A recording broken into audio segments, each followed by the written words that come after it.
Coming in at 5, Holdre, also known as Holdre. These are seductive forest creatures found in Scandinavian folklore. Holdre derives from a root meaning covered or secret and is often depicted as just one individual. However, through folklore it is changed to an entire Holdre race and not just one single entity. Holdre is described as being a troll-like woman living in the woods and is known to be fair and beautiful, but wild, and is known to have long hair which she hides behind her back upon meeting a human. This legend goes that Adam and Eve had a handful of children, and one day when Eve was giving her children a bath, God came to visit her. However, Eve had not yet bathed all her children, so she hid the ones that were dirty. God asked her, "Are there not more children?" Eve said no. So God responded, "Then let all that is hidden remain hidden." And thus the ones hidden became the underjuriski. Excuse my pronunciation, please. Which means the ones living underground.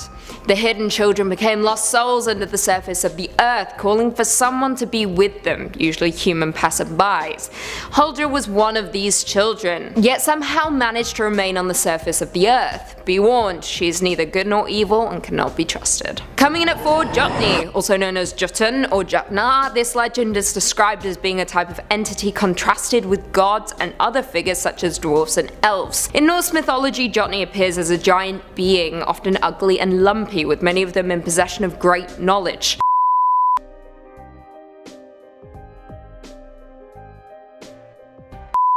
Oftentimes the Jotni is described as riding on a wolf with vipers as reins and is believed to be depicted in this 10th century picture stone from the Hunnestad monument. As I previously stated, most Jotni possess great wisdom. For example, Vavtrudni, I don't know how to pronounce it, who was clad with the very same knowledge as Odin. Legend goes that the Jotni are Thor's most dangerous opponent and is a major motif in Norse mythology, with the Jotni residing in the Great Mountain area of southern Norway. Now throughout history the folklore has become blurred, with some stories blending Jotni and trolls together into one, but that is simply not the case, with these two legends having very separate histories throughout folklore. And that's the tea. Coming in at 3, Fossagrimmen, simply known as Grim. This is a water spirit or troll in Scandinavian folklore. This water spirit plays the fiddle and is described as being exceptionally talented, with the sounds of forest, wind and water playing over his fiddle strings. He is a young handsome man who sits naked under waterfalls. What's not to love? Playing mostly the music of nature. Grim is said to be willing to teach his fiddle skills in exchange for a food offering made on a Thursday evening, and in secrecy. The offerings he accepts is a white goat thrown with head turned away into a waterfall that flows northwards, smoked mutton stolen from the neighbour's storage 4 Thursdays in a row. However, if there is not enough meat on the bone, he will only teach those seeking the skill how to tune the fiddle. What a dick. However, if the offering is satisfactory, he will take the student's right hand and draw the fingers along the strings until they all bleed. But after that time, the student will be able to play so well that, I quote, "the trees shall dance and torrents in their falls stand still." It is rumoured that Torgeir Orgensen, better known as Millergutten, was a famous fiddle player from Telemark, Norway, who was so good at the fiddle that he was believed to have sold his soul in exchange for Grimm's skills. Coming in at 2, Nokken. Nokken is the Norwegian name for a specific type of water spirit, also known as the Nak or the Nika. The Nokken are supposedly able to shapeshift, but are more commonly known as male water spirits who lure women and children to their deaths, usually using their enchanted violin. This most commonly occurs at Christmas or on Midsummer's Eve, with the Nokken targeting pregnant women or children that had yet to be baptized. Now, it's not easy to describe the appearance of the Nokken due to its tendency to shapeshift. However, reports have stated that he is a rather elegant man, oftentimes lurking inside the waterfall. Seems to be where all the hot men are lurking these days. However, sometimes he has been depicted as a brook horse. Be warned, the Nokken will become unhappy if he does not have access to water, with tales emerging of one spirit who went to live with a human after they had fallen in love, but was unable to stay due to their deep yearning to be by the water. So if you ever find yourself lured in by the Nokken, just drain that waterfall and run away. Easy enough, right? However, don't fret too much, with most crediting this legend as a manifestation of the dangers associated with water. And finally, coming in at number 1, trolls. I mean, of course, trolls are the primary legend in all of Scandinavian mythology and folklore. Old Norse history describes trolls as beings that dwell in isolated rocks, mountains or caves and lives together in small family units. There are rarely useful to human beings. Now, trolls are said to be inspired by the cruel giants who were the primary enemies of the gods who lived in the mountains of Utgard. They are said to have human-like appearance, but they are incredibly big and ugly. No shame, just facts. Now, like all legends, it varies from source to source, with some trolls being dim-witted, some have no particular grotesque characteristics, to others being dangerous to human beings. Now, although some are described as being man-eaters and as turning to stone upon contact with the sun, trolls are also attested as being solitary beings living far away from civilization.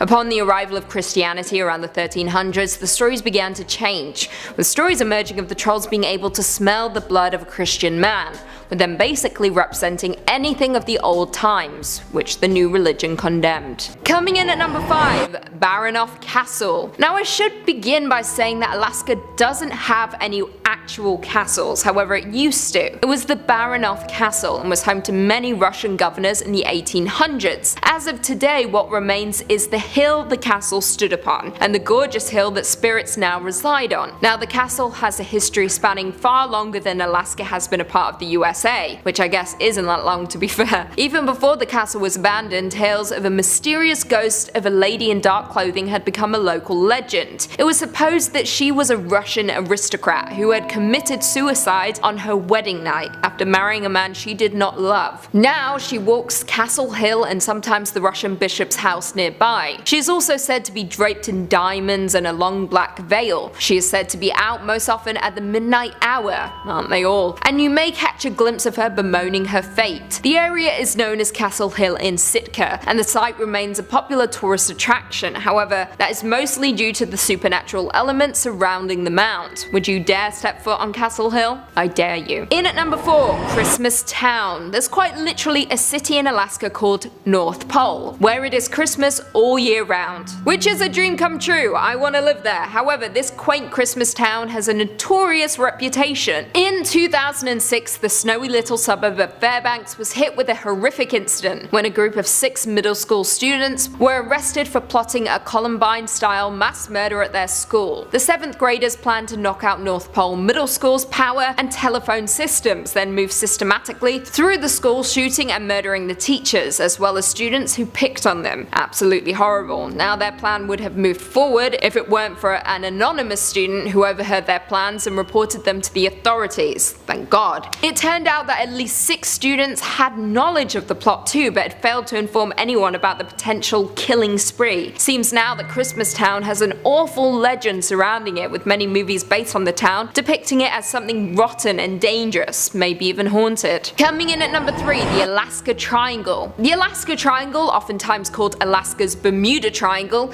is a place in the untouched wilderness of the frontier state where a large number of people have gone missing. The triangle connects Anchorage, Juneau, and Barrow, with the latter being a small town on the state's north coast, and has some of North America's most unforgiving wilderness. Now, the triangle began attracting attention back in October 1972, when a small private plane carrying US House Majority Leader Hale Boggs, Alaska Congressman Nick Begich, and aide Russell Brown, and Bush pilot Don Johns vanished into thin air while flying from Anchorage to Juneau. Following the incident, more planes began to go down, as well as hikers going missing. Even Alaskan residents and tourists seemed to just vanish into thin air without any explanation. Since 1988, more than 16,000 people have disappeared in the Alaska Triangle, with a missing person rate at more than twice the national average, which is absolutely terrifying. Why aren't we talking about this? Now, the disappearances are often blamed on everything from severe weather to aliens to swirling energy vortexes to an evil shape-shifting demon of Tlingit Indian lore called Kushtaka. Absolutely insane, but I respect these theories. Honestly, it's probably just the weather, but you're cool. In at number 2, Saberwolf. Legend has it that Inuits described a wolf-like evil spirit of the Nahanni Valley that kills people by biting their heads off. In some reports, the animal had long saber-toothed fangs and weighed upwards of 600 pounds, all of which they would use to hunt and kill their prey. The so-called monster has been spotted in Alaska at least once by an American mechanic, who described it as a wolf on steroids, as well as the crew of an American TV show, Alaska Monsters, who claim to have an encounter with the beast. However, there may be an historical answer for the beast. Way back when, there was an animal called the direwolf that lived up until the most recent ice age. Thanks to research, science tells us that this wolf averaged about 100 to 150 pounds, hounds and was first thought to be predecessors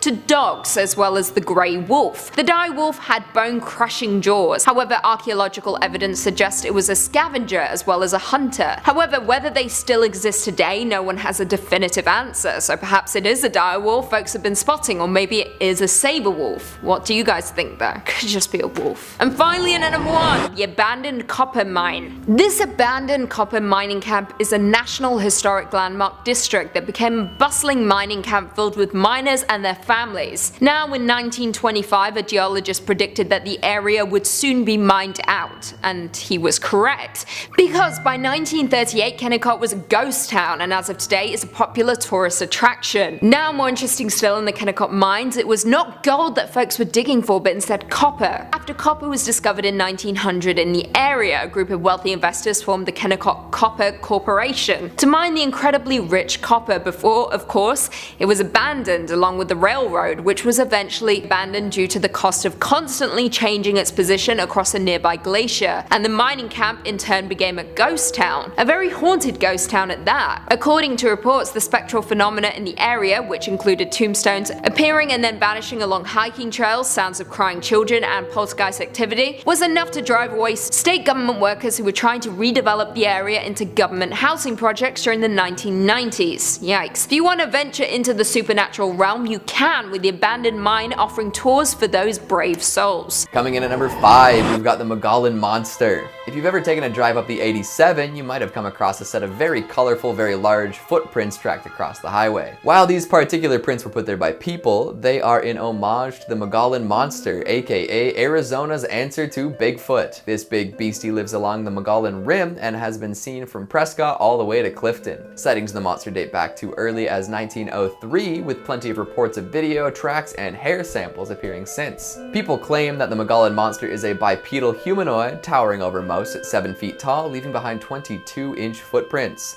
Like most ape-like beasts in the woods, it has crazy strength and some wild eyes. Some claim it's covered in long black hair, others say it's reddish-brown. Maybe it changes with the seasons, or maybe there's more than one. The Magalin Monster is also known for smelling really, really bad. Like dead fish, skunk, BO, peat moss, and snapping turtle musk. I'd hide out in the woods if I smelled like that too. Part of the reason why it's so rarely sighted is that it tends to be active at night. It will hunt and gather all sorts of different foods under cover of darkness and make little nests for itself. If you stumble across one of these pine needle refuges, get the hell out of there. This beefy monster is known to be very territorial and very violent. It reportedly likes to decapitate deer and other wildlife before digging in, and if it can pull the dome off a deer, it can pop your top off like a bottle of Coke. Be careful if you hear any weird noises too, because the Magalin Monster likes to mimic other wildlife. Birds, coyotes, it is even reported to shriek like a woman in distress. So don't go running off to save the damsel, because you might find yourself face to face with a very hairy hunter. Tie up your supplies if you're camping too, as the monster will rummage through stuff left out. You know, they were all about the hairy man or the wild man or something like that. And of course I didn't believe them. This, says Wade, is a small baby Bigfoot trying to hide in the corner from his night vision camera. Coming in at number 4, we've got El Chupacabra. Ah, the Southwest classic. Such a strange creature, the Chupacabra. Is it an alien? A demon dog? Something else? Also known as the goat sucker, these cryptids love to feed on livestock, attacking in the night. Farmers and other animal owners have often found these creatures totally hollowed out following particularly dark nights. Common features of the Chupacabra attacks are a complete lack of blood and puncture wounds in the neck and hindquarters. The wounds are always super clean, no signs of struggle or messiness. Sometimes there are weird injuries too. Cattles often have their anuses cored out, and somehow, even with these brutal injuries, no blood is found. Do the goat suckers inject some sort of sedative? Do they have magical powers? We may never know. One theory is that they have wings and descend on their prey and drain them before they have time to react. This would also explain the lack of tracks that accompany Chupacabra attacks. Although, if they were so quick and clever, wouldn't they also attack humans? Maybe our blood just doesn't taste as good. Now, this legend didn't start in Arizona, but now it's quite prevalent. El Chupacabra seems to have originated in Puerto Rico and made its way into Latin America, eventually spreading to the southwestern states. Now you'd be hard-pressed to find an Arizonan without some sort of Chupacabra story. Tucson resident Billy Nubian claims that he saw one attacking his goats late one night. He was startled awake by the panic sounds of his goats bleeding. Running outside to investigate, he saw a huge rat-like creature pinning one of his goats. It then turned to face Billy, let out a blood-curdling scream, and ran off into the dark. Sarah A. has a similar story where she encountered a half-man, half-ape creature crouching frog-style in her yard. Freaky. Coming in at number 3, we've got Skinwalkers. These Navajo legends have been cited all over, but have quite a reputation in Arizona. Medicine men possessed by spirits having to choose between good and evil. Often hermits being exiled from their communities. They take the forms of many animals and travel through the wastes. If driving through the arid desert at night wasn't unsettling enough, just wait until you hear about what skinwalkers like to do. Often they'll travel alongside lone vehicles in the dark, even when the car is hoofing it. They'll tap on the windows of the vehicle, trying to get the driver's attention. If the driver stops to see what's going on and gets out of their car, it's not likely that they're coming back. Yikes. There are some hot spots that locals try to avoid at night. Apparently there's a ranch that has been given the name Skinwalker Ranch thanks to the huge amounts of reports made, and San Carlos Reservation is also a place most will warn you away from during the night. Although most forests at night have their fair share of spooky denizens. There's one tale of a man camping alone that really makes you question whether a little adventure is worth it or not. He was hiking along with his dog and found an empty cave to set up camp in. As he unpacked his stuff, he noticed some unsettling cave paintings along the walls. Later that same night, he was woken up by his dog ferociously barking. As he sat up to see what was the matter, he saw a malformed creature slinking near the entrance of the cave. Acting quickly, he shot at it with his rifle, but this only stunned the creature. It called out to him, saying that it wanted to help. Sure. At this point, the man grabbed his dog and hightailed it out of there, leaving all his stuff. He hasn't gone back since. Hopefully he didn't leave anything too valuable behind, although he did escape with his dog and his life, which are valuable enough. Coming in at number 2, we've got the Haunted Antique Mall.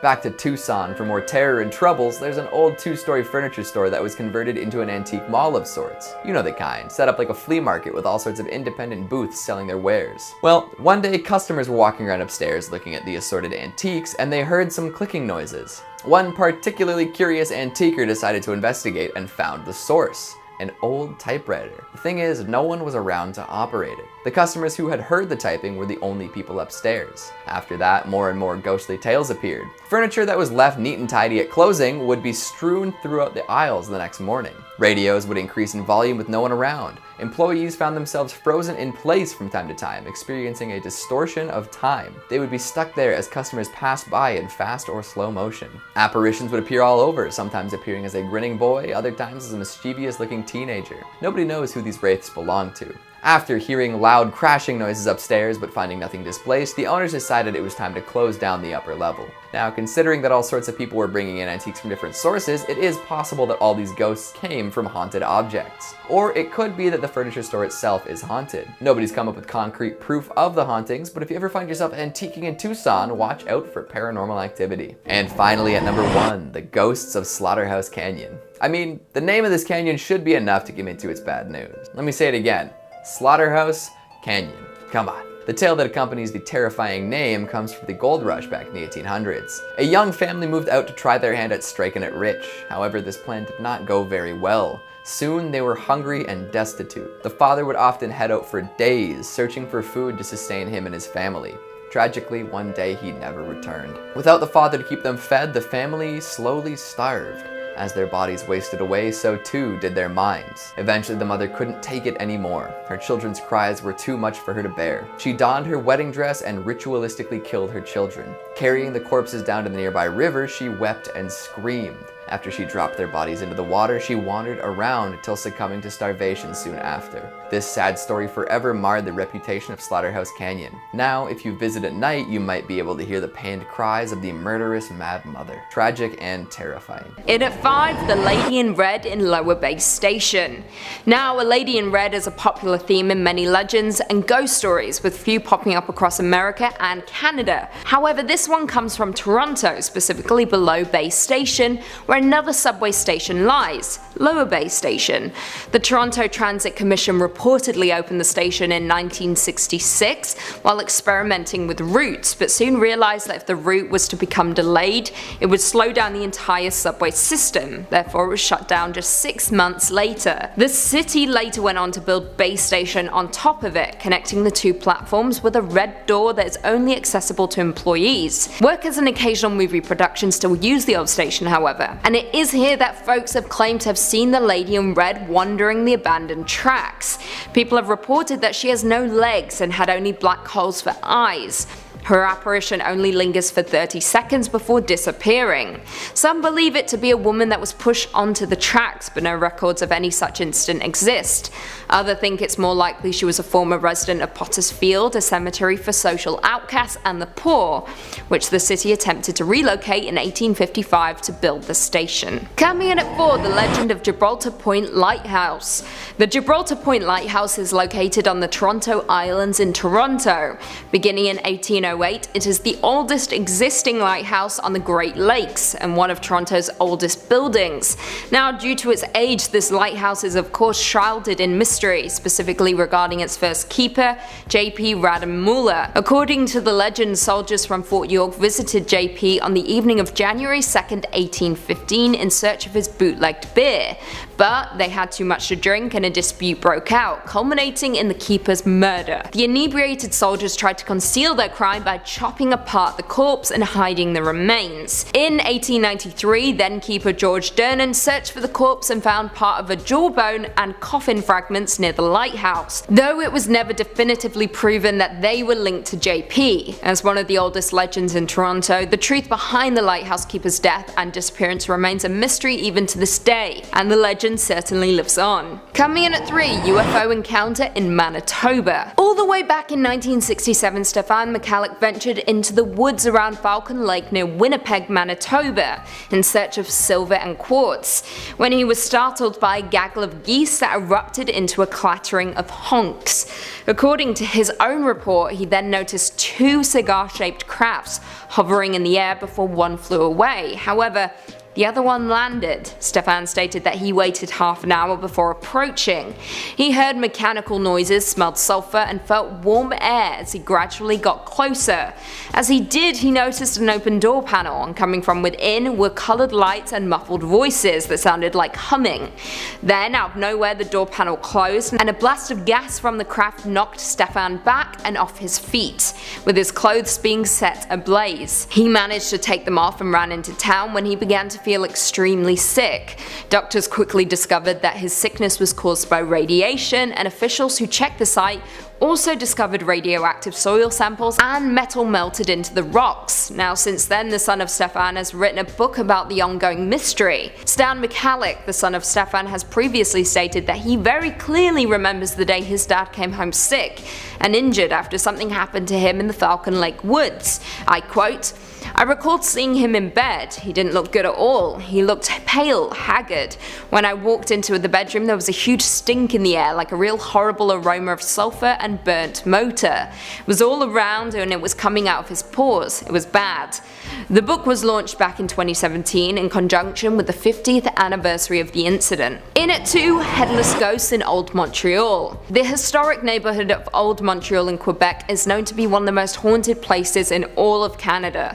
The city's oldest road, St. Paul Street, is supposedly a walkway for the paranormal at night, with visitors often reporting sightings of ghostly horse-drawn carriages or an apparition of Marie Joseph Angelique wearing the same white robe she had on when she was executed. Not only that, but Mary Gallagher, former Lady of the Night, is reported to appear on William and Murray Streets every 7 years, looking for her head, which was taken off by her one-time best friend. If this doesn't do it for you, you can also head over to the Old Montreal graveyards, which are known to be abound with ghostly activity, especially in Mount Royal, North America's largest intact cemetery.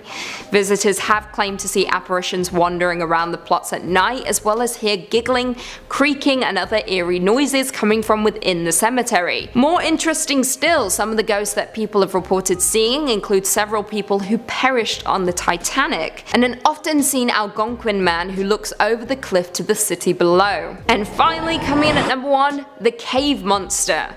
One of the most haunting legends to come out of Canada comes to us from my city, Toronto, once again, and supposedly took place in August 1978.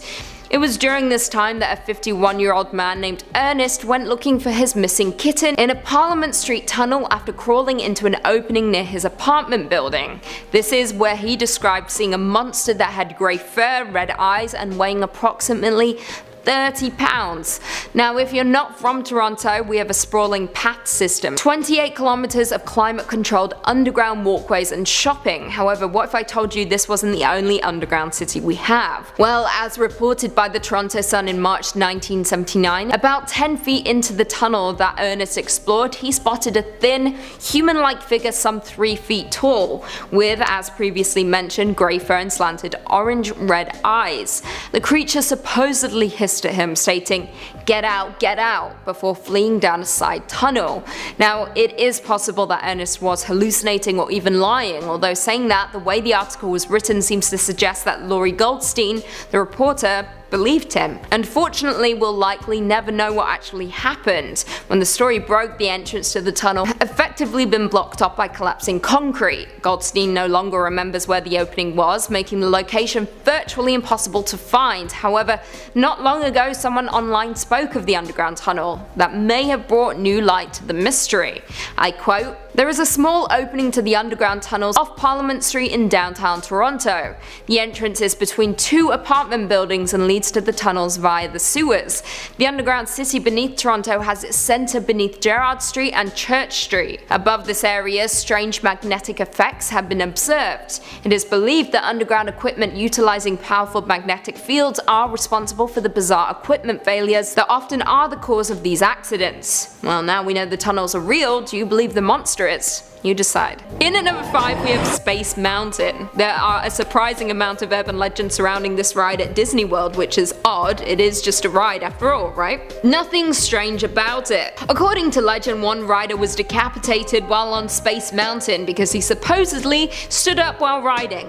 What an idiot. Now this is only a little bit true. There was a decapitation, but it was on a test dummy, not a real person. No person has ever been killed while riding Space Mountain. However, there is another dark legend that surrounds this ride. According to legend, on Space Mountain you can find Mr. One-Way. Some accounts describe Mr. One-Way as a red-haired man with a red face, with stories stating that he hangs out in the line for Space Mountain. But this differs depending on who you ask. According to video footage, Mr. One-Way will sometimes get onto the ride with other passengers, grabbing an available seat. However, it is said that he disappears right before you reach the final tunnel at the end of the ride. On top of that, there is supposedly a second ghost called Disco Debbie, who is also said to haunt Space Mountain, and according to some riders, she glows in the dark. Very freaky indeed. Coming in at number 4 we have Magnolia Creek Lake. Magnolia was once a thriving riverport town in southern Wakulla County, Florida, which was established all the way back in the 1820s and is now classified as an extinct city by the State Library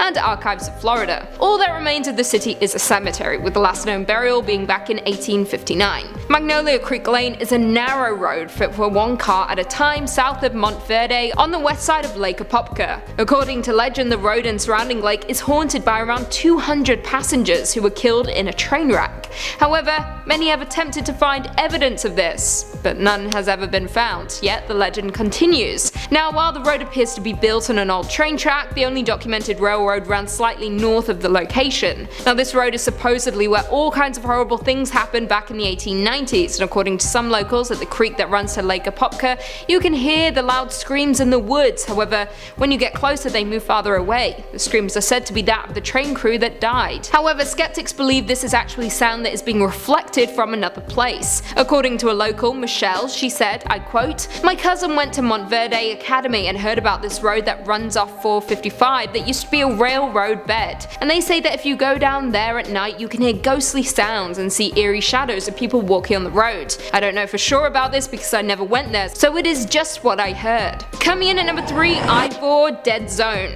Interstate 4 is a highway in Florida that spans 132 miles, with it running from Tampa all the way to Daytona Beach. Now, the interstate is frequented daily by folks heading to work and those on their way to Disney World. Now, while it is a popular highway, it is also another nickname for it, the Dead Zone, an area where folks need to be particularly careful. This area of the highway has been the location of many accidents, electronic malfunctions, as well as supposed ghost sightings. So why exactly is this spot so dangerous and filled with so much paranormal activity? Well, this is because this quarter mile of highway was built over a gravesite, And as we know from movies, a disturbed gravesite means bad news bears. It means you're in for a nasty surprise. It means you're gonna die. Don't believe it? Well, oddly enough, on the very first day the new interstate was opened, a tractor trailer carrying frozen goods lost control and crashed directly above the disturbed graves of people who had died from yellow fever. It is believed that around 1,500 to 2,000 accidents have occurred on the highway since 1963, which is a lot. And worse still, many of those accidents resulted in death, and between a 24-month period, there were around 44 car accidents, resulting in approximately 65 people being injured. Some locals fear this area of the highway so much that they actually take a much longer route around it. On top of all of this, back in the 1950s, a young boy was said to have disturbed the graves, and the following night he was killed by a drunk driver. And to add insult to injury, the driver was never caught. Coming in at number 2, we have the Devil's Chair, also known as the Haunted Chair. This is an urban legend hailing from folklore that is attached to a class of funerary or memorial sculpture common throughout the United States during the 19th century. Now, these chairs were known as the mourning chairs for visitors to cemeteries to sit on when visiting loved ones. However, since then cemeteries have provided benches for similar purposes. Once the original purpose of these chairs fell out of fashion, superstition quickly developed in association with sitting in the chair. For example, some young people dare one another to visit the site, most often after dark or at midnight, or in some cases on Halloween. Stories state that if you sit in the chair at these specific times, something awful will happen, with people fearing that they will be punished. In Florida specifically, the Devil's Chair is located in Cassadaga, Florida, and is a graveside bench in the cemetery that borders Cassadaga as well as Lake Helen. According to legend, an unopened can of beer left on the chair will be empty by morning. Now, in some stories the can has already been opened, and in others the liquid is simply gone through the unopened top. On top of that, it is said that the devil will sometimes appear to anyone bold enough to sit in the chair itself. So if you do decide to visit the chair at night and take a seat expecting to meet the devil, just be sure to have a beer in hand ready for him, because it is said that he will be expecting one. As am I, all the time. I would like a beer. Maybe that's why I'm evil. I'm the devil. And finally, coming in at number 1, Legend of the Scum Cape. Also known as the Swamp Cabbage Man, Swamp Ape, Stink Ape, Florida Bigfoot, and Louisiana Bigfoot, this is a creature that is said to inhabit Florida and is named for its appearance and for its unpleasant odor that is said to accompany it. The ape has supposedly been a part of Florida folklore since the settler period, which is absolutely insane. One of the first reports of the skunk ape in Florida came from the year 1818, when a report spoke of a man-sized monkey or ape raiding stores and stalking fishermen. This became particularly common in the 60s and 70s, with one sighting occurring in 1974 which spoke of a large foul-smelling hairy ape-like creature which was said to run upright on 2 legs in the neighborhood of Dade County, Florida. However, some people were skeptical, including investigator Joe Nickel, who stated that these reports may represent a black bear and that other sightings may in fact be hoaxes or misidentification of wildlife. In terms of appearance, the creature is said to resemble the Sasquatch of the Pacific Northwest. However, the skunk ape is said to be shorter in comparison. It has long patches of fur on the shoulders and arm and is often described as a mottled rusty red colour as opposed to the Sasquatch's brown and black coat. Coming in at 5, Princess Braunhild at Rostrap. This legend goes that years ago there ruled a king in Bohemia whose castle was atop a loft mountain where thunder and eagles found a home. Now, this king had a daughter, Princess Braunhild, whose beauty was famous far and wide. Rulers and their sons sought the hand of the maiden, and among the suitors came the son of the King of Hars, who won her heart. He returned to his father to announce his betrothal and to make arrangement for the nuptials. However, someone had other plans. A new suitor arrived for Brunhilde's hand, a terrible giant who inhabited North Europe, terrifying all those who saw him. He brought with him costly gifts of gold, amber, and precious stones, and after a few days of consideration the king promised the giant his daughter. Now, the giant had 2 steeds, one white as snow and the other black as night, both giant, with the earth trembling beneath them as they ran. So one day Brunhilde begged to ride with the giant. She mounted the white steed and raced to be with her true love Hars. The black steed was in quick pursuit behind her. At the very top of the treacherous Rostrap, Brunhilde reached the cliff edge. However, her brave white stallion had other ideas and jumped right across the mountain and reached the other side. The giant, however, did not and ultimately plunged to his death. Atop the Rostrap hill in the Hars mountain range you will find the hoof shapes imprinted into the rock on the edge of the cliff, marking the path the great white steed took when freeing the trapped princess. Coming in at 4, the Wattsman Mountain. The Wattsman is a mountain in the Bavarian Alps and is the 3rd highest in Germany, and the highest mountain located entirely on German territory. Now, for a mountain so famous throughout the country, you can imagine there would be a handful of legends associated with it. And that there are. One legend goes that in the deepest corners of southern Bavaria, a tyrannical king named Wattsman reigned the land, and enjoyed slavery and hunting local peasants. On one particular day, after a series of bloody killings, a curse was cast upon him and his family, which resulted in them all turning to stone. Now it is said that they are still entombed within the range of 7 mountains, near the town of Berchtesgaden. Would you climb this peak to discover if the legend is true? If so, I'll be right there with you. Coming in at 3, the Changeling. A changeling is a creature found in folklore throughout Europe, specifically Germany, and is believed to be a fairy child that had been left in place of a human child stolen by the fairies. It's a common theme stemming all the way back to medieval literature and reflects concern over infants thought to be afflicted with diseases or disorders. So this specific legend goes that once upon a time, at Heslock near Odenheim, a servant and a cook of a clergyman were married and living together. However, their newborn baby would not grow or gain weight. The mother was told to visit Neuhausen and give her baby water from the Syriac spring, with many believing that a visit to the spring would either restore a child back to health or would kill it within 9 days. En route to the spring, the child became heavy and monstrous in her arms, which resulted in a passing traveller yelling to the wife that she had the devil on her back. I quote, "Your child is at home in a new cradle behind the chest in the side room.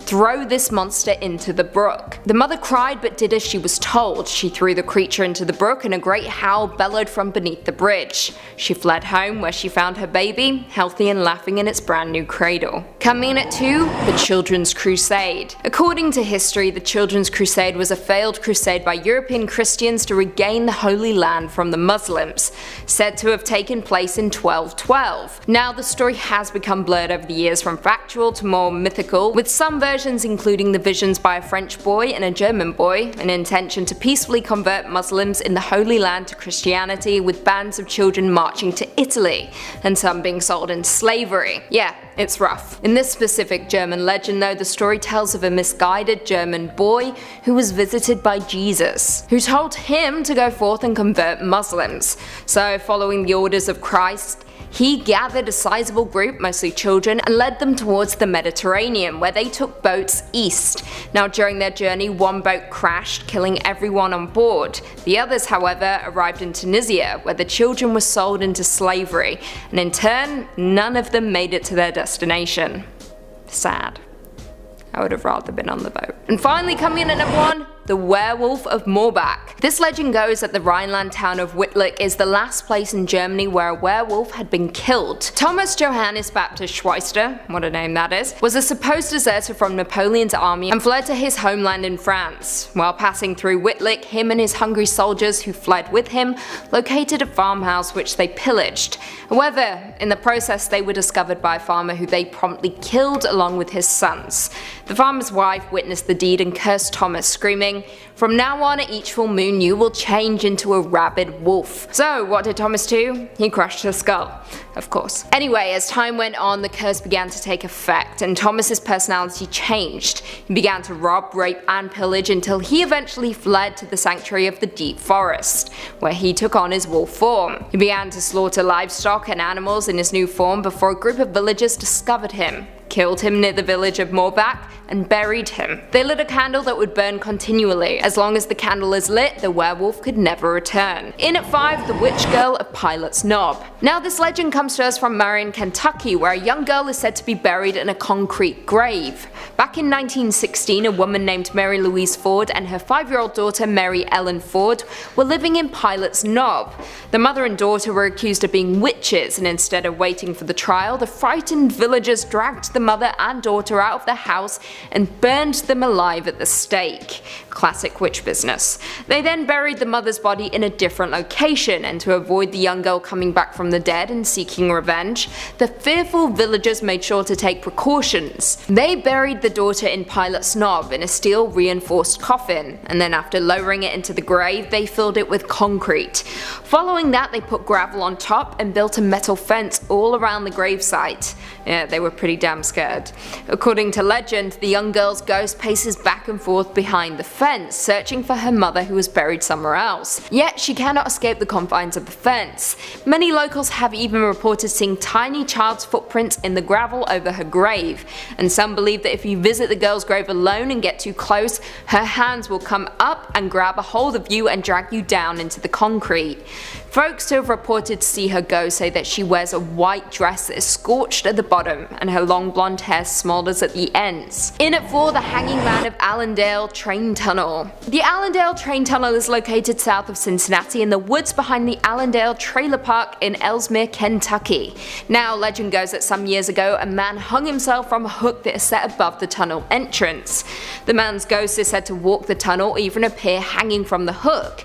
Not only that, but there are also reports of disembodied voices as well as screams coming from inside the tunnel. Now, for those seeking to locate the tunnel, there has been some confusion simply because it's known as a train tunnel, yet no trains run through it. It's actually a tunnel for the stream that runs under the tracks. In order to reach it, you must enter the woods, travel down a hill and follow the stream to reach the tunnel, which is now heavily graffitied and littered. Although in urban legend, one element rings true. There is a hook above the entrance to the tunnel, the clear indicator that you're in the right place. Enjoy. In at 3, the Witch's Tree. On 6th Street and Park Ave in Louisville, Kentucky, you will find what can only be described as a natural monstrosity.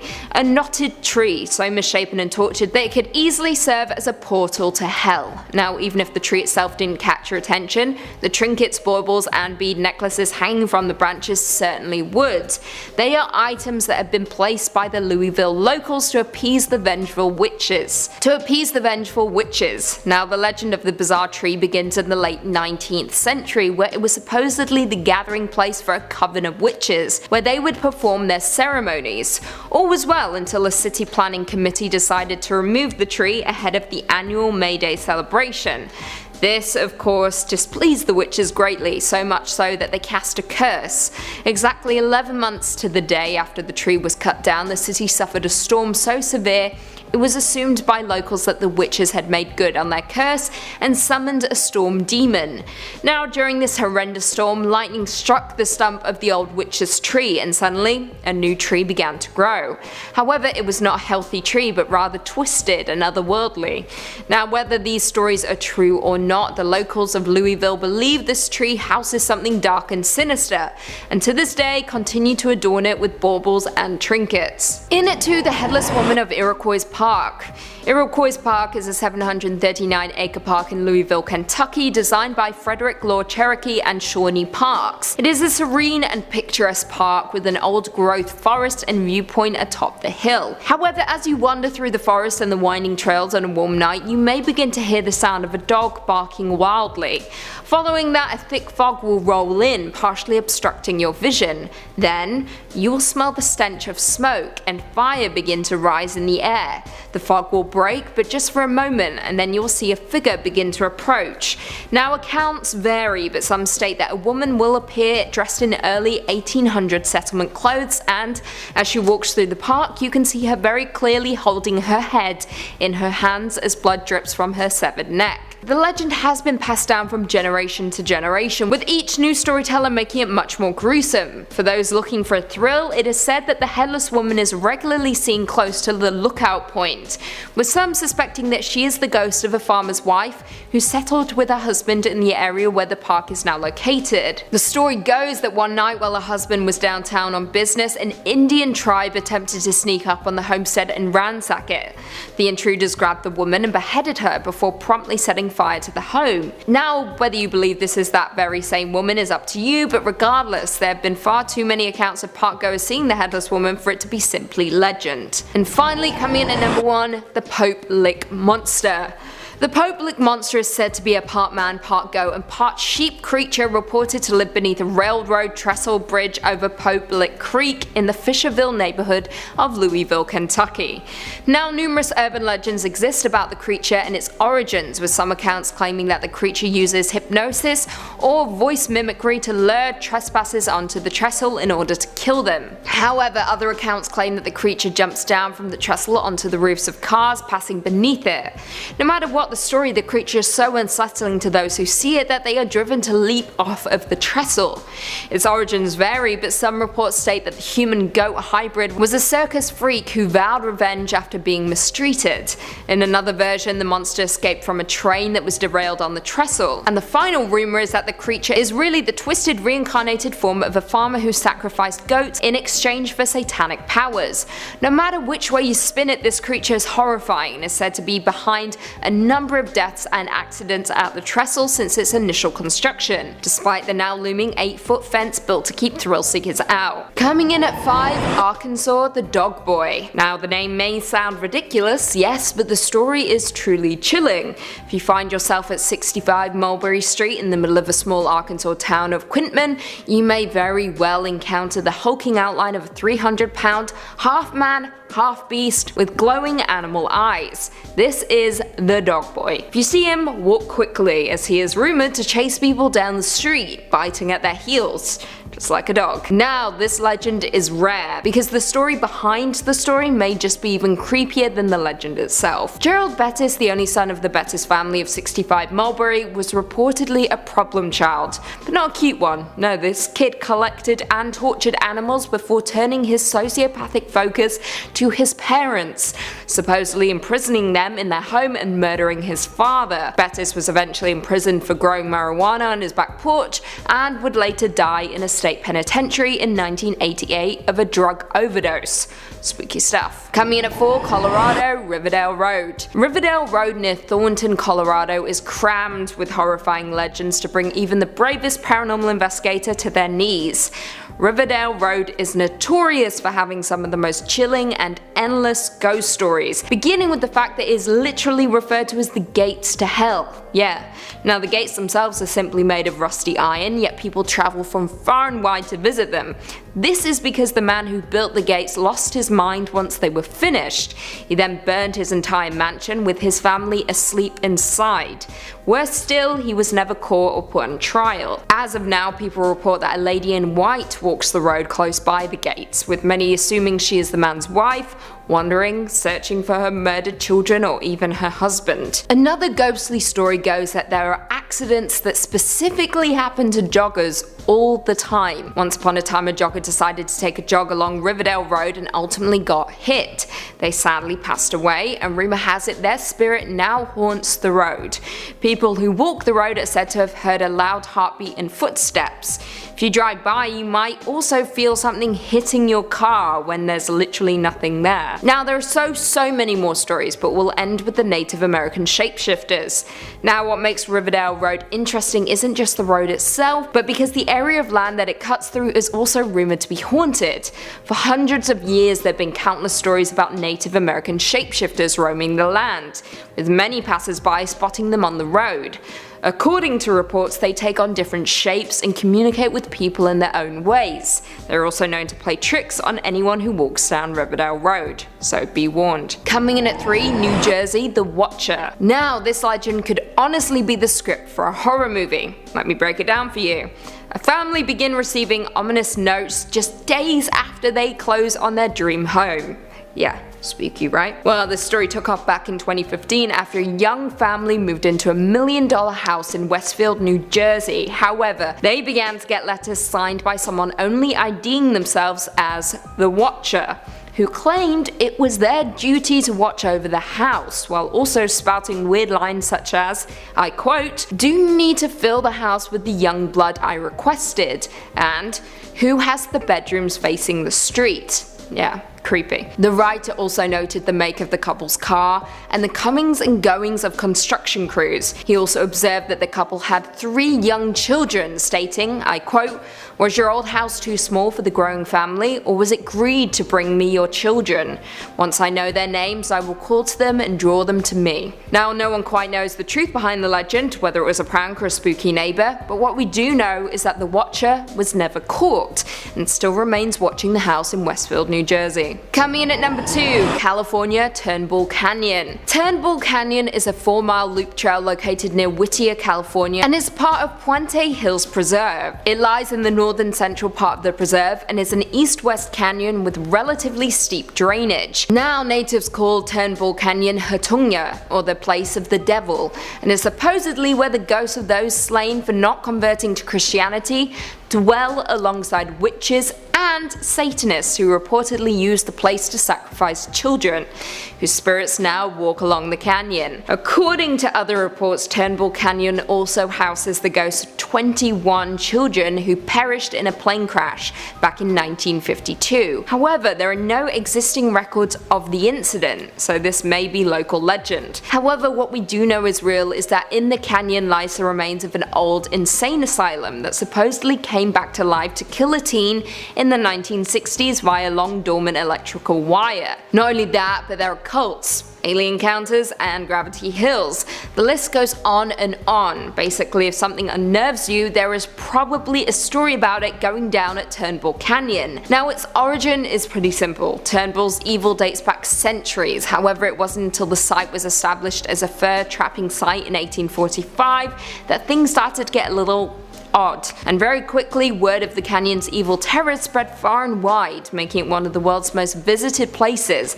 But not for its beauty, but due to morbid curiosity. And finally, coming in at number 1, Virginia, the Bunny Man Bridge. This terrifying urban legend originated from 2 incidents in Fairfax County, Virginia in 1970, but very quickly spread through the Washington, D.C. area as well. Now, like all legends, there are many variations. Most involve a man wearing a rabbit costume who attacks people with an axe or a hatchet. Now, the legend goes that in 1904, a group of convicts were piled onto a bus to be transported from an asylum in Clifton, Virginia to a nearby prison. En route, however, one of the buses crashed and the convicts managed to escape.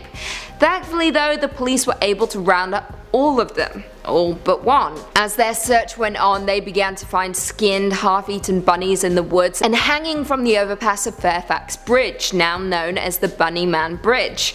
A year later, on Halloween night, several teens went to hang out under the bridge. Come morning, they were all found dead. Legend has it that if you hang out under the bridge on Halloween night, you will meet the same fate as the rabbits and the teenagers. Jump ahead to 1970, there were numerous police reports of people who had been threatened by a man holding an axe and wearing a white suit with bunny ears. Terrifying. A few other people also reported that the man in the suit threw an axe at them for trespassing near the bridge.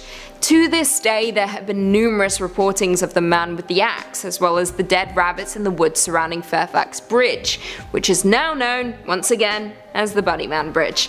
Now, versions of the legend have varied over the years, particularly in the Bunny Man's name, motives, weapons, victims, and description, with some accounts stating that victims were mutilated and others that the Bunny Man is a ghost. However, that aside, the legend is absolutely horrifying and has prevented a lot of Virginia locals from wandering too close to the bridge. Number 5 on this list is the legend of Walhalla Road. Walhalla Road is actually quite a beautiful road in central Ohio. It is very long, starting out as a suburb street and then eventually transitioning into a very skinny one-way road in the middle of what feels like nowhere. As you may expect, our legend takes place in the skinny, abandoned one-way section of this road. The story says that in the 1950s there was a couple that lived in a home along Walhalla Road out in the country. Now, no one is really sure what prompted the husband to do this, whether he had just gone insane or if the wife had done something that he did not approve of, but one evening he totally lost it. He grabbed the axe from the garage and brutally murdered his wife in the attic of their home. The whole story gives me some serious Jack Nicholson in The Shining type of vibes. After he had killed her, he took her body and he buried it at nighttime in the yard. Now they weren't completely in the middle of nowhere and did have some neighbors in the area. After several weeks of not seeing the wife and strange explanations from the husband, the neighbors called the police and the truth was revealed. The man was then easily tried, convicted, and sentenced to execution. After his death though, people started reporting seeing him around the area. When they reported this, nobody took it very seriously considering it had been big news when he was sentenced to death and everybody had heard about it. More and more sightings came out though, and it was always the same story. They could see along the side of the road ghostly apparitions of the husband who was killing his wife. Almost as if the scene was getting played over and over and over again. The locals now swear that if you head down that road and get to the one way, then it's very possible that you will see the ghost of our murderer replaying the killing of his wife. Number 4 on this list is the Lizard Men. Now this is certainly a strange one, but honestly it's one of the biggest urban legends that Ohio has to offer. The legend can be traced all the way back to 1955, where it was reported that a traveling salesman spotted these strange looking creatures. Now this story sounds a little bit ridiculous to me if I'm being completely honest, but apparently 3 lizard-like creatures that are roughly 3 feet tall were standing on their hind legs having a full-on conversation. When the man pulled up to them and couldn't believe his eyes, because it's literally these 3-foot lizards talking to each other, they whipped out a magic wand and then used their magic wand to conjure some sparks, which provided them with enough cover to then run away. Now frankly, that part of the story sounds a lot more like my traveling salesman buddy was dipping a little bit too deep into the drink, or potentially some other illegal substances. But some of the other encounters that people have reported having with these beings aren't quite as outlandish. In 1972, for instance, a police officer was driving his car by the Little Miami River and in his headlights saw a very large creature sprint across the road and leap off a bridge into the river. He was totally blown away and said that the being was nothing like he has ever seen, painting the picture of a unique lizard-like man when he described it. Throughout the years, there have been a lot more sightings of the lizard creatures by Little Miami River, similar to that of the police officer. Up to this point, there haven't been any deaths or harm that has befallen on the people that have come across this creature or creatures, so it isn't necessarily too scary, but I had to include it on this list simply due to the amount of sightings that people have had and how popular of an urban legend it is to the Ohio locals. Number 3 on this list is the legend of the Hatchet Man. Back in the 1800s, there was a man named Andrew Hellman who owned and operated a cemetery. One evening, Andrew was finishing up his business outside, and he was savagely attacked by an unknown assailant. The attacker had a hatchet and used it to cut Andrew's body up into little tiny pieces. This clearly wasn't enough for the killer though, who then took all of these little bits of Andrew and scattered them around the entire cemetery. Andrew was a nice man and didn't deserve this at all, and he definitely didn't deserve for his soul to get trapped in limbo like it is right now. Legend says that Andrew's spirit still wanders through this cemetery and has completely lost its mind. People have reported hearing the sound of somebody banging a hatchet on gravestones throughout the cemetery, screaming at the top of their lungs as they do it. It has also been reported that they have discovered hatchet scrapings on the tombstones in this cemetery as if somebody had slammed a hatchet on them as hard as they could. Some locals even believe that Andrew's ghost or Hatchet Man is so far gone that it has begun killing people. That if you are out in this cemetery late at night and alone, the Hatchet Man's spirit will appear, and if you see him, then this is the last thing that you will do, because you will be murdered by the Hatchet Man. Number 2 on this list is Crybaby Bridge. In Ohio, there are actually many bridges that people claim are the true Crybaby Bridge. However, when I was doing my research, the one that I heard the most about was a bridge located in Fremont. The urban legend of Crybaby Bridge was a sad one. As I imagine you probably guessed by now, this legend includes a baby. It's said that many years ago a mother took her newborn to this bridge. The baby that she had just given birth to was unwanted. Now it's unclear why this baby was unwanted. Was she incapable of taking care of it? Was potentially her partner involved in the decision? That part of the story, it's not known. But what is known is that she took the child and she threw it into the river to drown and die. Then, after standing there and seeing her baby drown down the river, The mother threw herself over the top and killed herself the same way. People think that she killed herself out of guilt for what she had just done to her child, and this is why I think there has to have been some external factor that we don't know about forcing her to do it in the first place. Whatever the reason though, the killing of a newborn like that with the amount of guilt and emotion, it leaves something behind. The people of Utah believe that if you go to this bridge in Fremont late at night and wait there, you will start to hear the cries from a newborn baby coming from the waters below. It is also said by the locals that if you stand there long enough, then you may even encounter the phantom form of that mother. She won't cause you any harm, she will only be looking out over the waters, regretting what she had done to her child so many years ago. Number 1 on this list is the portal to hell. Located in Blue Ash, Ohio, the portal to hell is a very eerie looking drain tunnel that was reportedly used by Satanists to open up a gateway straight to hell. The exact story of how the portal was created, it isn't completely concrete, but for the most part, everybody agrees that a satanic group used part of the tunnel as a meeting ground. It was in this tunnel that they started performing their satanic rituals. They reportedly used this place for a lot of sacrifices and would slaughter live animals down there very frequently. This escalated until they made a full-on portal to hell that nobody is closed. People in the area regularly report hearing screaming coming from down inside the tunnel, with others saying that they've seen strange visuals and movements as well. David Scott and John Stevens, who run a show about paranormal activity, got wind of the portal to hell and had to go check it out for themselves to see if the rumors were true. From what they had heard, there was a demon called the Shadow Man that was lurking deep inside the tunnels near the altar room where the Satanists used to sacrifice the bodies. When they go down into the tunnel, for the first bit, everything is as it should be. It's still a super creepy tunnel, but nothing paranormal. Then, as they're super deep into the tunnel, they begin to hear footsteps coming from behind them in the darkness. Being paranormal professionals, they pull out this strange looking electronic device and start asking questions to it. Sure enough, a voice comes back to them. They go on to have a full conversation with this voice and learn that a man named Jake was murdered down here. The voice goes on to tell them that the tunnel is a prison and that they must worship Satan here. It also tells them that the Shadow Man is real and is currently down here with them.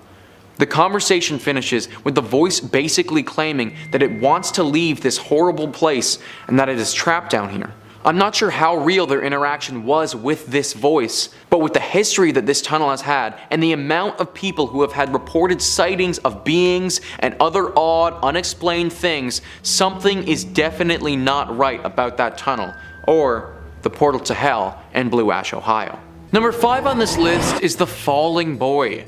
This is a sad legend that's probably true. The Black Church is located in the Romanian city of Brasov and is a beautiful old Gothic church. It almost never made it to 2022 though, because several hundred years ago it had a horrible fire. The church did manage to survive and had a bunch of renovations done on it to spruce it up. It's around this period of time that people think the Falling Boy statue was erected. On one single pillar of the exterior of the church, there's a statue of a boy who looks to be falling over. Either that or he's searching for something on the ground. It's difficult to say for sure. Either way, no one has any idea why this statue is here, and 3 legends have come out explaining it. Arena Webb writes, some say that he was the son of a priest and that he was naughty. As a punishment, his father sent him in the church's attic. But then the Great Fire started and so the boy got trapped in there. The statue was built depicting him trying to escape the flames. Another legend, and a more popular one, is that the boy was helping with the construction of the church. At one point, his boss told him to check if the wall is straight. He leaned over the walls and he fell. His boss felt guilty and ordered a statue.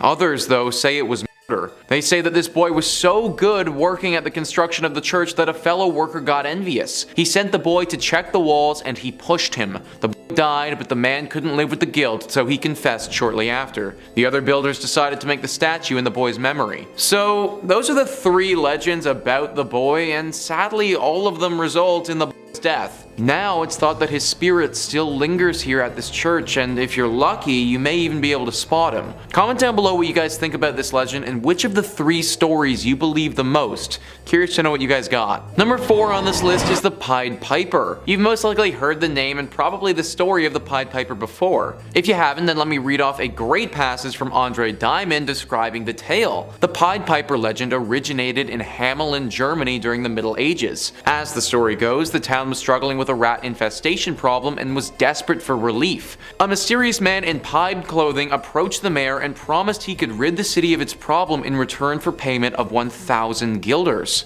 The mayor agreed, and the man played a magical pipe to lure all the city's rats to a nearby body of water, where they drowned. When the piper returned for his reward, the mayor refused. As if visualizing a rat infestation was not traumatizing enough, the story then takes another sinister turn. Furious that he had been cheated, the piper soon returned to the town of Hamelin on St. John's and Paul's Day. As the grown members of the town attend church, the piper once again played his magical pipe through the streets, this time luring the town's 130 children from their homes. Depending on the version of the story, he either led them to the lake or into a cave, and none were ever seen again. Most versions agree there were a few children left behind. One was crippled and he could not keep up, one was deaf so he could not hear the music, and one was blind and could not see where the other children were going. When church let out, the survivors told the townspeople what had happened, and the rest is history. Now you're probably thinking, okay Nick, well what the hell does this have to do with Romania? Well, there's another version of this legend that says this man took the into Vaghis Cave and then after a time slowly let them out. Vaghis Cave is in Transylvania, and it's believed by the locals that this Pied Piper still lives there. They also think that this is the true version of the legend because there's a very large population of German-speaking Saxons in that area. These people are thought to be the descendants of the children who were taken so many years ago. Even to this day though, everyone still fears Vaghis Cave and still fears the Piper. Number 3 on this list is the sacrificial lakes. Most of the time when somebody enters a body of water, they're worried about becoming food to the fish that live in the said. Most of the time when someone enters a body of water, they're worried about becoming food to the fish that live in said body of water. What they usually aren't as concerned with is becoming food to the actual water itself. That's exactly what some people in Romania believe in regards to some of their bigger lakes though. Lake Vinderel, for instance, is known to some locals as a lake which will actually swallow people up. Even the most skilled swimmers who go here will drown and never be heard from again.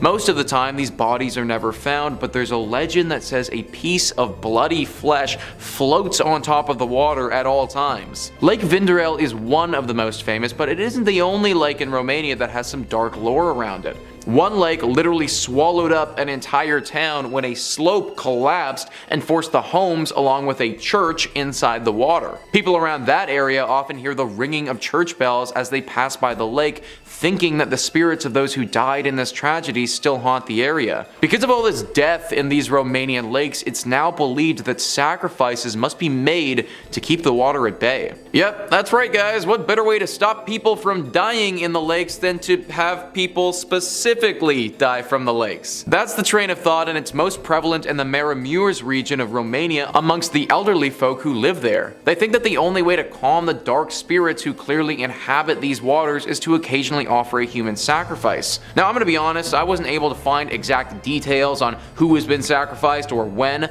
but I imagine that this has taken place at least once in Romania's history if there's an entire legend around it. I also find it kind of interesting that the Romanians don't have a particular demon or creature in mind who could be behind this. As of right now, it's just thought that there's a dangerous entity in the lake water and that sacrificing a human should relax that entity at least for a little while. Either way, if you're going to go swimming in Romania, then stay away from the lakes. Number 2 on this list is the World War II ghosts. There's a town called Ochna Muirs, and in that town there's a very specific mansion with some very interesting lore surrounding it. That mansion is called the Teleki Mansion. This mansion is really interesting because it didn't actually see much fighting at all, but is currently haunted with ghosts from World War II. The ghosts of these World War II soldiers who haunt this place sadly caused their tragic fate themselves. One evening, the soldiers went into the mansion and decided to enjoy a little bit too much wine. The mansion had cellars full of nice quality bottles, and the soldiers definitely overindulged.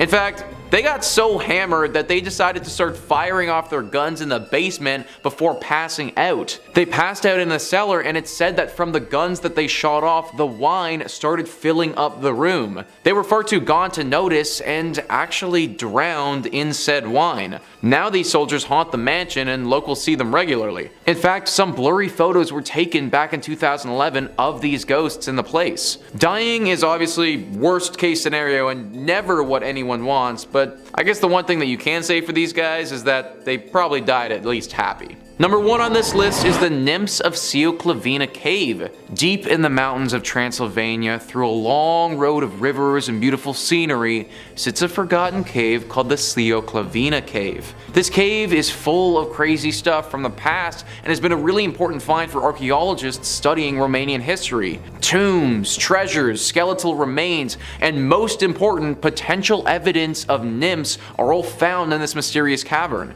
In case you aren't familiar with what a nymph is, then Britannica tells us that they were usually associated with fertile, growing things such as trees or with water. They were not immortal but were extremely long-lived and were on the whole kindly disposed toward men. These were women in Greek mythology who were considered divinities. It's believed that this cave may have once been the home to some of them. The treasure that's been found here, some of the inscriptions that are on the wall, the overall environment outside the cave, all of it fits the bill when it comes to a nymph. At the very least, if a nymph or a group of nymphs hadn't have lived here, then people definitely think this would have been a site of worship for them. Animal carcasses were found here as well, and it's believed that they would have been used for some sacrificial rituals to such higher beings. Now this cave is researched extensively, and locals think that it might possess some mysterious powers. Also, that the rivers that run around this area are rich with minerals and other healing properties. I suppose this urban legend isn't super scary, but honestly kinda cool. Then again, nymphs have been known to be dangerous in the past, so if there was one lurking around this cave still, you wouldn't want to get on its bad side. In at 5, La Ciguapa. This is a mythological creature that is commonly described as having human female form with brown or dark blue skin, backward facing feet, and very long smooth hair that covers the body. According to folklore, it is a hypnotic creature that lurks in the Highland Mountains and deep forests of the island, waiting for the perfect moment to lure men into the woods and make them disappear. Classic. Some people believe that the Ciguapa bring death, and it is said you should not look them in the eye, otherwise you will be at risk of becoming permanently bewitched. They are considered to be magical beings, beautiful in appearance to some but horrendous to others. They are deceitful and hell-bent on capturing a wayward traveller. Now some legends suggest that not all are evil and do not wish to kill, though much evidence supports the benevolent claim.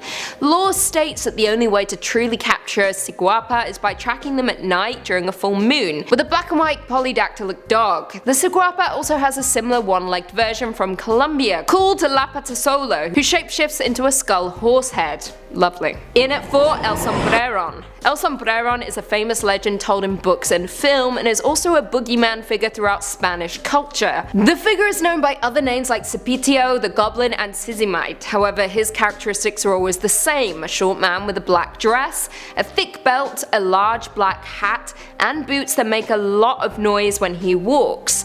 He is said to ride horses and braid their tails in manes. So sweet, I think. When he cannot find a horse, he will hunt down a dog to braid instead. Now the legend goes that in the neighborhood of La Recolosi lived a woman named Susanna, the daughter of a woman who owned a store. She was known to be pretty with long hair and blue hazelnut eyes. One night when there was a full moon, she was on her balcony admiring the sky when suddenly a short man appeared wearing a big hat and holding a guitar.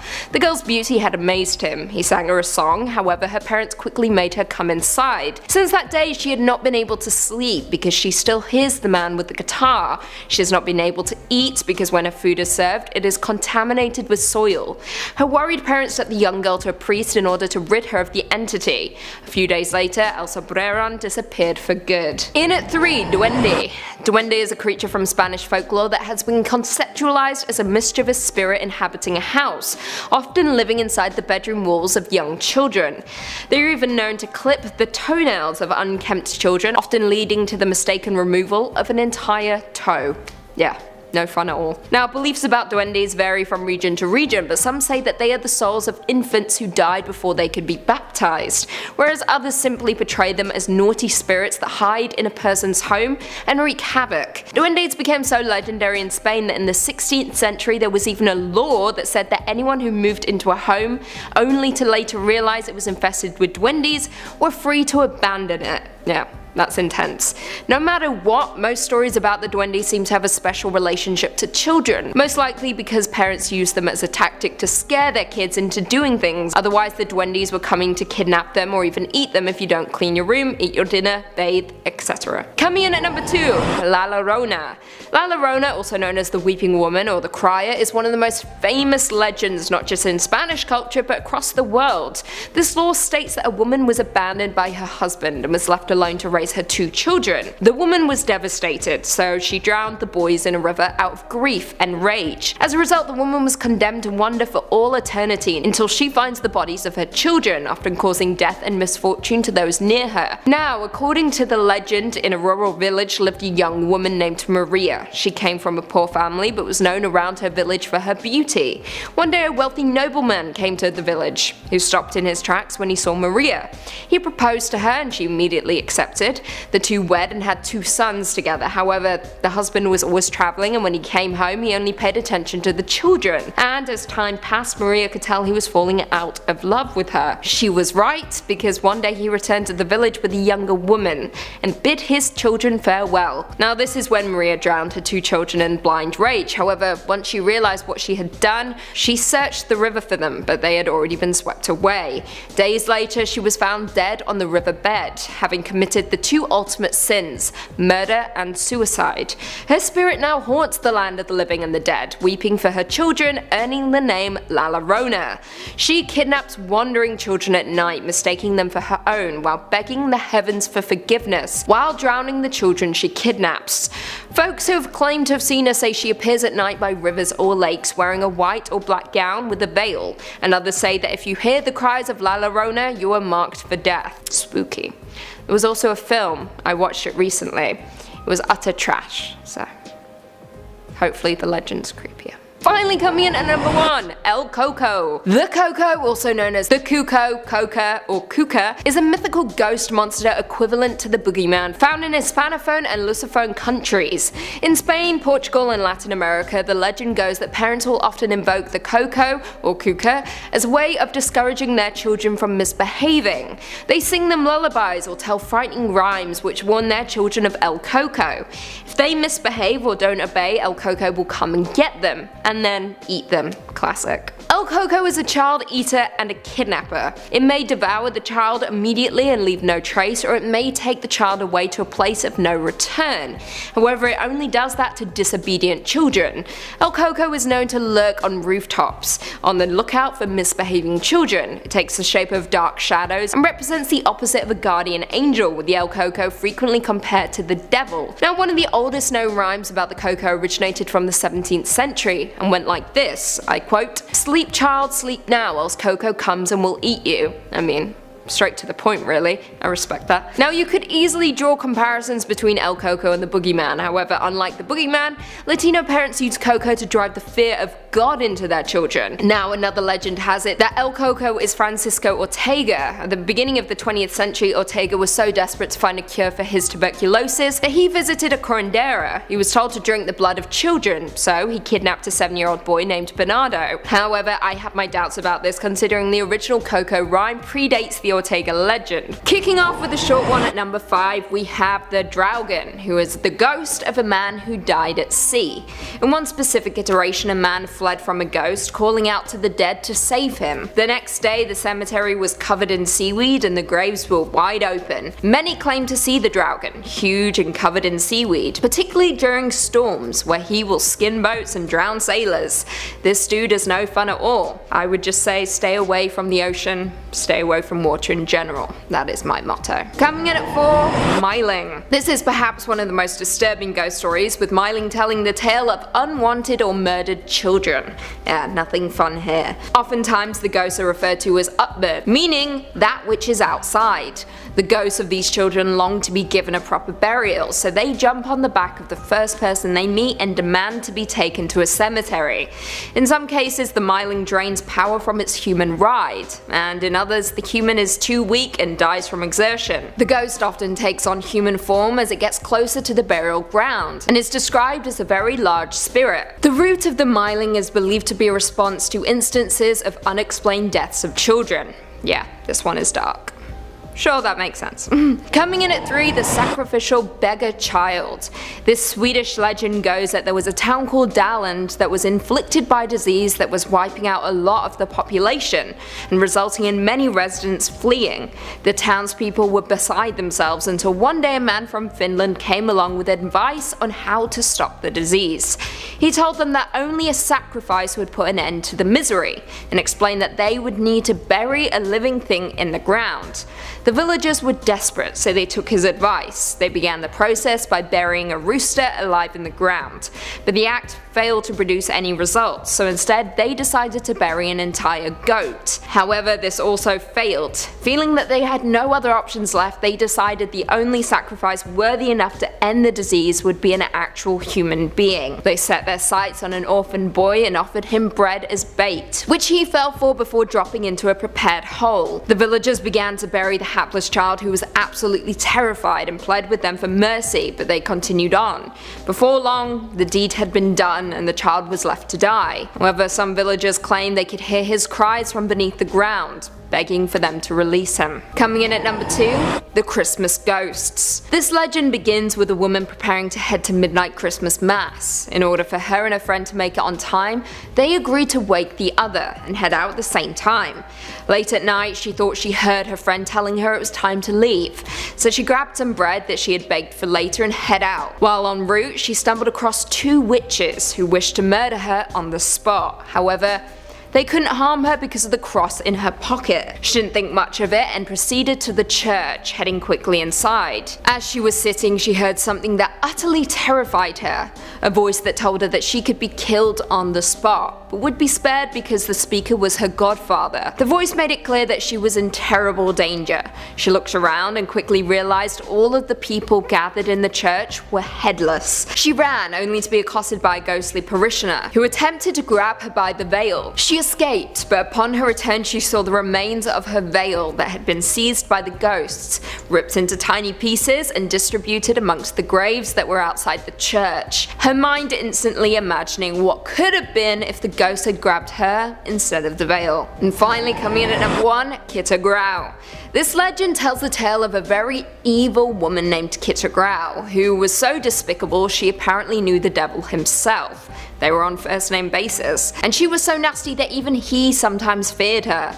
The devil had been attempting to spread discord between a married couple but had failed, resulting in Kitta mocking him, saying that she could easily complete the deed herself. So she did just that, with the devil's encouragement, even promising her a beautiful pair of shoes if she were to succeed. Kitta first went to the wife, informing her that her husband was a wonderful man, but there was evil in his heart. She claimed she needed to shave her husband under his chin to remove the last of the wickedness that resided in him. The woman agreed, believing this would do good. Kitta next went to the husband, where she praised their marriage and the man's wife, but told him that his wife planned to cut his throat. Straight up savagery. He didn't believe it, but became a little paranoid, so one evening while in bed he pretended to be asleep, during which time his wife attempted to carry out her plan of shaving his chin. Her husband of course believed she was trying to kill him. Now don't fret, they didn't kill each other, but it did create the discord the devil was so hoping for, and Kitta Grau ended up earning herself a brand new pair of shoes. Good on you, kid. Coming in at 5, Arlington Screaming Bridge. Now this Texas legend will quite honestly make your hair stand on end. Legend has it that one full night more than 50 years ago, several teens were carpooling home after their high school football game. Still riled up over the victory, driving responsibly definitely wasn't of utmost importance to the young teens. The bridge running through Arlington's River Legacy Park was just wide enough for one car at a time. You can probably guess where this is going. The teens hooting and hollering drowned out all the noise, like that of a vehicle that had no working headlights. The cars collided head-on before erupting in a fiery explosion and plunging into the waters below.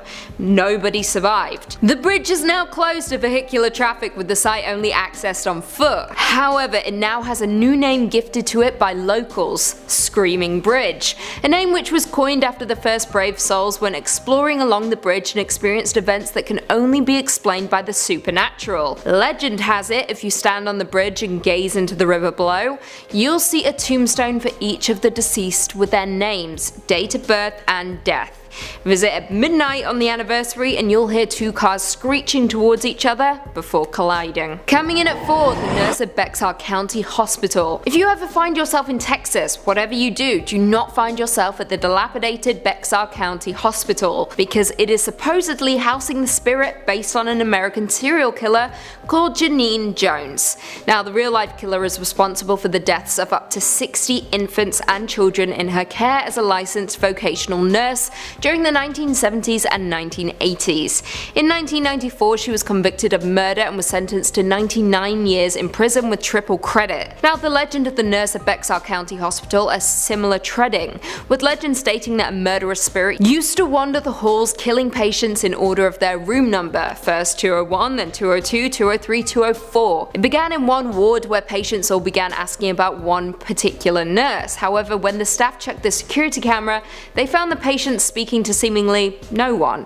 They saw the curtains close on their own, tracheotomy tubes get pulled out by an unseen force, but then, very quickly, the patients began dying in their room number order. Like I said, many Bexar County locals believe the legend to be based off of Janine Jones, but what do you guys think? Coming in at 3, Summit Elementary School. In Amarillo, Texas, there's a haunting legend surrounding a closed and abandoned school that everyone avoids. The Summit Elementary School is one of the most haunted locations in all of Texas, and its dark history makes it a hub for ghosts and spirits alike. The school was open up until 1972 and is haunted for numerous reasons, including a janitor who killed students and stuck them in the boiler, racially motivated murders that took place in the school, and murdered prostitutes hidden in the walls. These are just a few of the legends surrounding the terrifying building.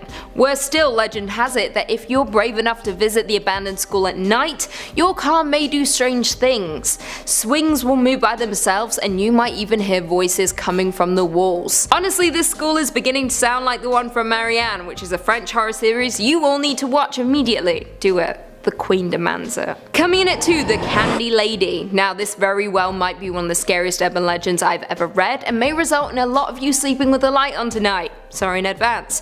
This theory goes, I quote, "The Candy Lady allegedly lures children to their doom by leaving enticing goodies on their windowsills just before bedtime. Her plan is for the kids to wait for mum and dad to fall asleep before indulging in the sweet treats so as not to get in trouble. Afterwards, she'll grab them and feast on their sugar-laden blood until there isn't any left. Children began to go missing, yet no leads were ever found that would suggest they were kidnapped or ran away. As some of the remaining children got older, they confessed to eating candy left on their windowsills with a note from the Candy Lady, so parents started to wonder if the other children perhaps had been poisoned. The worry was soon put to rest when someone actually turned up dead. Not a child though, but a sheriff's deputy who had been investigating the disappearances. His eyes had been stabbed out with a fork, and his pockets stuffed with candy. A farmer also found a child-sized set of teeth inside a candy wrapper one morning while tending to his fields. Very creepy. The legend still remains in Texas, and whenever children go missing, people are very quick to blame the Candy Lady. And finally, coming in at number 1, Black-Eyed Children. Black-Eyed Children or Black-Eyed Kids are a contemporary legend of supposed paranormal creatures that resemble children between the ages of 6 and 16 with pale skin and black eyes who are reportedly seen hitchhiking or are encountered on doorsteps of residential homes. Now, children are creepy already. They say strange things and their innocence allows them to breach the barrier between the living and the dead that we jaded adults just don't possess. However, the Black-Eyed Children legend is one for the history books, and is downright terrifying. In the late 90s, a journalist named Brian Bethel was working in his town of Abilene, Texas, when he encountered something he'll never forget. He was parked outside a movie theater when 2 children knocked on his window. Brian couldn't quite understand why, but he was completely overcome with fear at the sight of them. He rolled down the window regardless, and the kids asked him for a ride back to their home so that they could get cash for the movie. His fear, however, made him hesitate, but the children were persistent. They then began to say some weird things, like, "We're not armed" or anything. Brian looked back at the kids and noticed how their eyes had turned pitch black.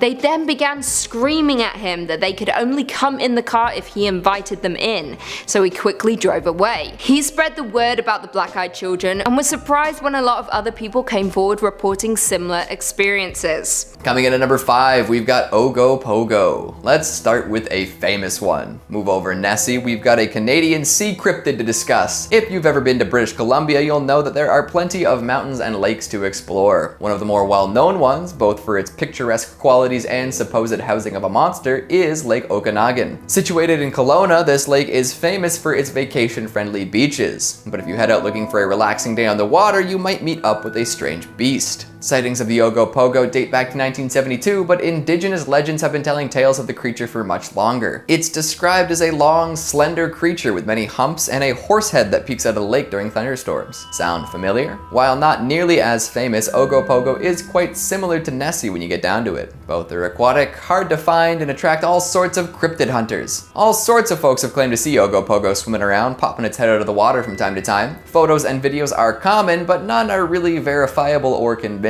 Thankfully, the creature seems to be relatively friendly. For all these sightings and rumors, there haven't been too many claims of violence or aggression from the lake-dwelling beast. In fact, it's actually quite well liked by everyone. In the 90s, the Canadian government commissioned a postage stamp in honor of Ogopogo. Way to go. Skeptics all have their explanations for what it might actually be, with one prevalent idea claiming that it's actually a primitive whale that only comes out during calmer seasons. Regardless of whether it's real or not, what's more fun to say in the end, Nessie or Ogopogo? I'll let you guys decide. Coming in at number 4, we've got the University of Toronto Phantom Worker. If a film is being shot in Toronto, you're more than likely going to catch a glimpse of U of T's campus. The school's buildings are ornate and beautiful, perfect for giving a scholarly feel to any scene. A lot of the buildings have facades that date back to the early 19th century, giving them a timeless feel. Of course, with any buildings that have been around so long, there will be ghost stories. Back in the 1920s, U of T built a Gothic memorial to honor students who had died during the First World War. During construction of this elaborate memorial, many workers were hired to help out. Legend says that one of the workers fell from the tower while polishing the bells, a true Hunchback of Notre Dame moment. Ever since that fateful incident, students and faculty alike have claimed to see the ghost of the worker wandering around campus. Some even claim that there have been ghostly apparitions falling from the tower. Folks who don't know the legend will run to see if the poor fellow is okay, but never find a body. So much for being a good Samaritan. There are many other ghost stories surrounding the university as well, but none so stomach-dropping. Stonemasons with murderous qualities, little girls lost in planetariums, and a baker who managed to trap his mistress inside a secret room. The stories are real, but are the ghosts still haunting the campus? I suppose you'll have to pay the institution a visit and find out. Just try not to get roped into paying tuition, alright? That's scarier than any ghost story. Coming in at number 3, we've got the Nennerlook. We've talked about urban legends from the far west coast and the most populous city, so now let's take a trip out east. Known for its quaint, peaceful charm, Newfoundland is the last place you'd expect to find terrifying urban legends, right? I mean, you can get screeched in and end up with a scary hangover and only a faint memory of your previous night, but that's something else entirely. The monster seen near Newfoundland dwells in the sea, but does so unconventionally. How do you think sea monsters usually get around? By swimming, right? Well, this thing acts a little differently than most. First sighted by Sir Humphrey Gilbert back in the 16th century, it was described as a lion-like creature. This fits the description of an Inuit cryptid known as the Nennerlook. Legends of such a creature have been passed down through generations of people, but it was considered just a legend to outsiders until Sir Humphrey Gilbert came across it himself. The Nennerlook is a gigantic beast estimated to be as tall as an iceberg. It's got white fur, huge ears, and loves to eat anything that gets close enough. Seals are the classic meal, but it won't turn down a human if they get close. Now, back to that bit about movement. The Nennerlook doesn't swim, it walks along the bottom of the ocean. Yep, not the most efficient way to get around, but it gets the job done. Imagine watching a gigantic beast just walk out of the sea towards you. This is also the reason why people say that it's not really ever seen away from shore. It makes sense considering how deep the ocean is. But if you ever spot a little antenna poking out of the water, it's time to get a move on. And if you ever hear a deafening roar, it's probably too late. Coming in at number 2, we've got the Cabbagetown Tunnel Monster. We'll return to Toronto for a moment, you know, because of the urban qualities of these legends. Get it?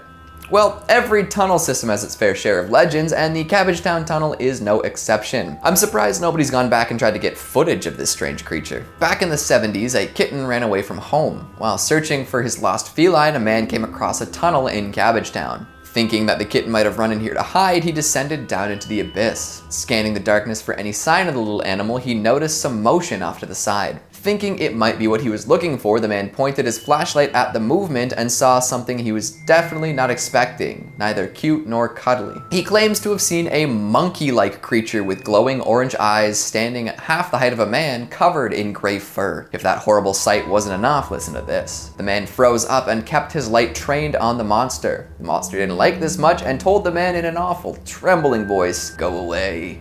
Go away." And guess what the man did next? He hightailed it out of there and didn't look back. This story made its way around for a while, but nobody ever properly looked into it. That is, until a year later. The man's friend had convinced him to share his story, so he went to the Toronto Sun with the scoop. A reporter accompanied him back to the tunnel, and they both scoured the inside. Looking around, they didn't find any evidence of a monster, but they did discover the remains of a cat. Some speculate that the tunnel leads to a point in the Toronto sewer system, and others have different ideas. Either way, nobody has seen the Cabbagetown sewer monster since. Would you go looking? Finally, at number 1, we've got the ghost ship of Northumberland Strait. Heading back east for a moment, let's consider the Northumberland Strait. This is a body of water that separates Prince Edward Island from Nova Scotia and New Brunswick. It's said that there is a ghost ship that sails upon the strait, more often than not totally engulfed in flame. The legend dates back over 200 years and always seems to play out the same way. Folks on land will look out to see a beautiful schooner with pure white sails. As they look on, these sails will catch fire and the whole ship starts burning. Often people will head out on rescue missions only to find that there was never a ship to begin with. Legend says that the ship will only appear before a northeast wind, predicting a storm. So where does this ghost ship come from, and why does it always come back? Well, some people believe that the ship was captained by a pirate who made a deal with the devil. The ship had been fired upon and was burning fast. He wanted his treasure hidden and protected, so he signed the pact and sealed his fate. Now he and his crew are doomed to sail forever on this perpetually burning ship. Yikes.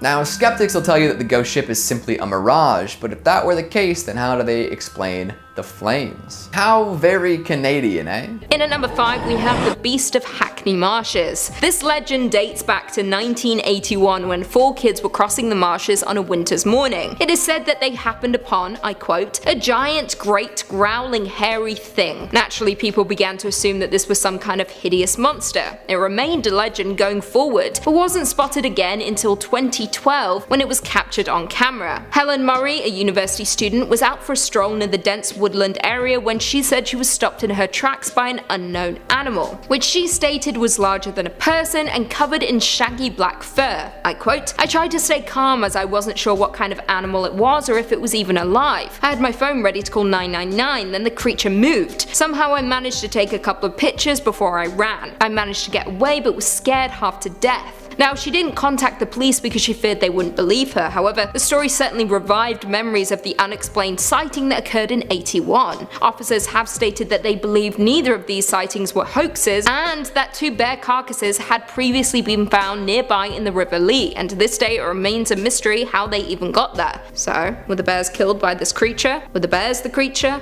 We don't have bears in England, so...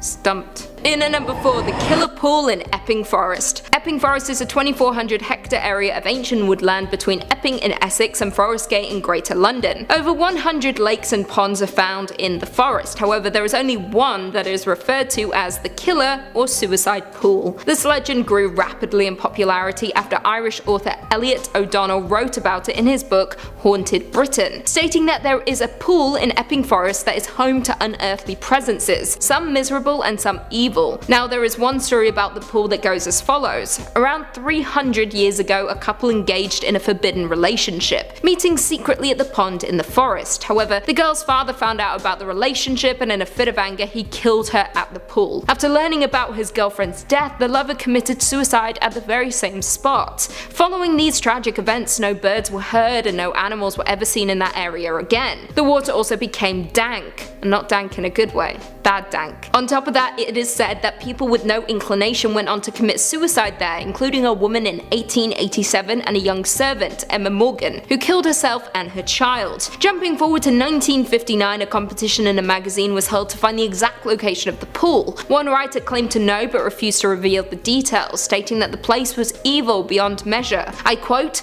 "The suicide pool is deep in the heart of the forest, far from any road. It is dank, evil and malignant, with an atmosphere unpleasant beyond description. I doubt if the sunshine ever penetrates through the surrounding trees. If it did, it would never lighten the black waters." In at number 3 we have the Ghost of the Grey Lady and Longleat House. Longleat House is an English stately home and the seat of the Marquis of Bath. The house was originally built by Sir John Tyne and was designed mainly by Robert Smithson after Longleat Priory was destroyed by fire in 1567. It took almost 12 years to complete and is often regarded as one of the finest examples of Elizabethan architecture in Britain. Sounds magical, right? Well, it has a dark side, one of deceit and murder. It all began back in 1733 when Lady Louisa married Viscount Weymouth, who owned the Longleat estate. Louisa moved into the home with him, bringing with her a number of her own servants. It was said that she was fond of one of her footmen, who she described as loyal and true. Now, this favoritism wasn't taken well among the other servants, and out of jealousy they told Viscount Weymouth that the footman was having an affair with Louisa, which of course wasn't true. Now this is where the story gets a little blurry. Some say Weymouth paid someone to push the footman down the stairs, while others say he did it himself. Either way, the footman broke his neck and his body was buried in the cellar. This took a toll on Lady Louisa, who developed pneumonia, which resulted in her death at the young age of 22. According to visitors of Longleat House, you can find a lady dressed in grey creeping along the house's corridors, especially close to the library where the footman died. Coming in at number 2 we have the Beast of Bodmin Moor. The Beast of Bodmin Moor is a phantom cat purported to live in Cornwall, England. The creature is said to be panther-like and black-furred, with it stalking around Bodmin Moor killing livestock. Sightings of the beast were reported back in 1978 after mutilated slain livestock were found in the area. Some people proposed that the beast had escaped from a zoo, and as it was illegal to own one privately, the former owner could not report it to the police. It has been claimed that animal trainer Mary Chipperfield had released 3 pumas into the wild following the closure of her Plymouth Zoo in 1978, and perhaps this is what gave rise to rumours of the beast. Jumping forward to 1995, the Ministry of Agriculture, Fisheries and Food conducted an official investigation, with there being no verifiable evidence of exotic felines loose in Britain, and that instead the livestock could have been killed by indigenous species. However, less than a week after the government report, a boy was walking by the River Fowey when he discovered a large cat skull, measuring about 4 inches long by 7 inches wide. The skull was lacking its lower jaw but possessed 3 sharp prominent canines that suggest it may have been a leopard. It was immediately sent to the Natural History Museum in London for verification, with them determining that it was a genuine skull from a young male leopard. And finally, in at number 1 we have Spring-Heeled Jack. Originating from Victoria-era Britain, Spring-Heeled Jack is a character from urban legend that was first supposedly sighted back in 1837. However, over the years more frequent tales have emerged. His name is said to come from his ability to leap over great distances and heights. Not too shabby. The very first sighting of Spring-Heeled Jack came in October of 1837, when a woman named Mary Stevens was walking to Lavender Hill when a tall-coated man leapt from the building into the street. He then grabbed her with his metal claws and kissed her before tearing at her clothes. After her screams were heard, he fled the scene, leaping back into the building he came from. Following the encounter, more accounts occurred, with the most notable being the Alsop case. The Alsop case was one of the most widespread stories about Jack, with it being published in several newspapers. Jane Alsop recalls the moments when she was attacked, stating, "I answered the door of my father's house to a man claiming to be a police officer, who told me to bring a light, claiming, 'We have caught Spring-Heeled Jack here in the lane.' I brought the person a candle and noticed that he wore a large cloak. The moment I had handed him the candle, however, he threw off the cloak and presented a most hideous and frightful appearance, vomiting blue and white flame from his mouth while his eyes resembled red balls of fire. She also reported that he wore a large helmet and that his clothing, which appeared tight-fitting, resembled white oilskin. No one was ever caught and identified as Spring-Heeled Jack, which of course led to numerous theories of his nature and identity. Skeptical investigators have dismissed these stories though and claim Spring Heel Jack is a product of mass hysteria, which developed around various stories of a boogeyman and devil. Coming in at number 5, we've got water blades. While this may be a tale told around the world, it seems to have a strong presence in Italy. Sure, the name sounds cool, maybe even conjuring up some images of wicked aquatic swords, but the reality of water blades is horrific. In fact, if you really like water parks, you might want to skip this entry altogether. I don't want to just ruin them forever for you. We've all heard of razor blades and other assorted sharp objects showing up where they shouldn't. Halloween candy, playground equipment, door handles, and more. But those are all relatively controllable once you've realized the present danger. Water blades, on the other hand, will rip and tear until there's nothing left. The urban legend floating around implies that some folks have been fastening razor blades to parts of water slides at popular theme parks in Italy. You can imagine what might happen if someone went slip sliding down one of these horrible traps. Maim is an understatement in cases like these. Thankfully, this urban legend seems to be staunchly set in the false category. For something that purportedly happens quite often, reports of such activity are very rare. The actual affliction of rapidly descending individuals doesn't seem to happen. Still, the legend must be very effective, especially because it seems to get told so often. I suppose the lesson to be learned from this one is be careful using public facilities. Good advice, especially in these days and times. Coming in at number 4, we've got Pier Zanfretta's alien encounters. Everyone knows a friend of a friend who claims to have been abducted by aliens, and if not abducted, then maybe they saw a UFO or something.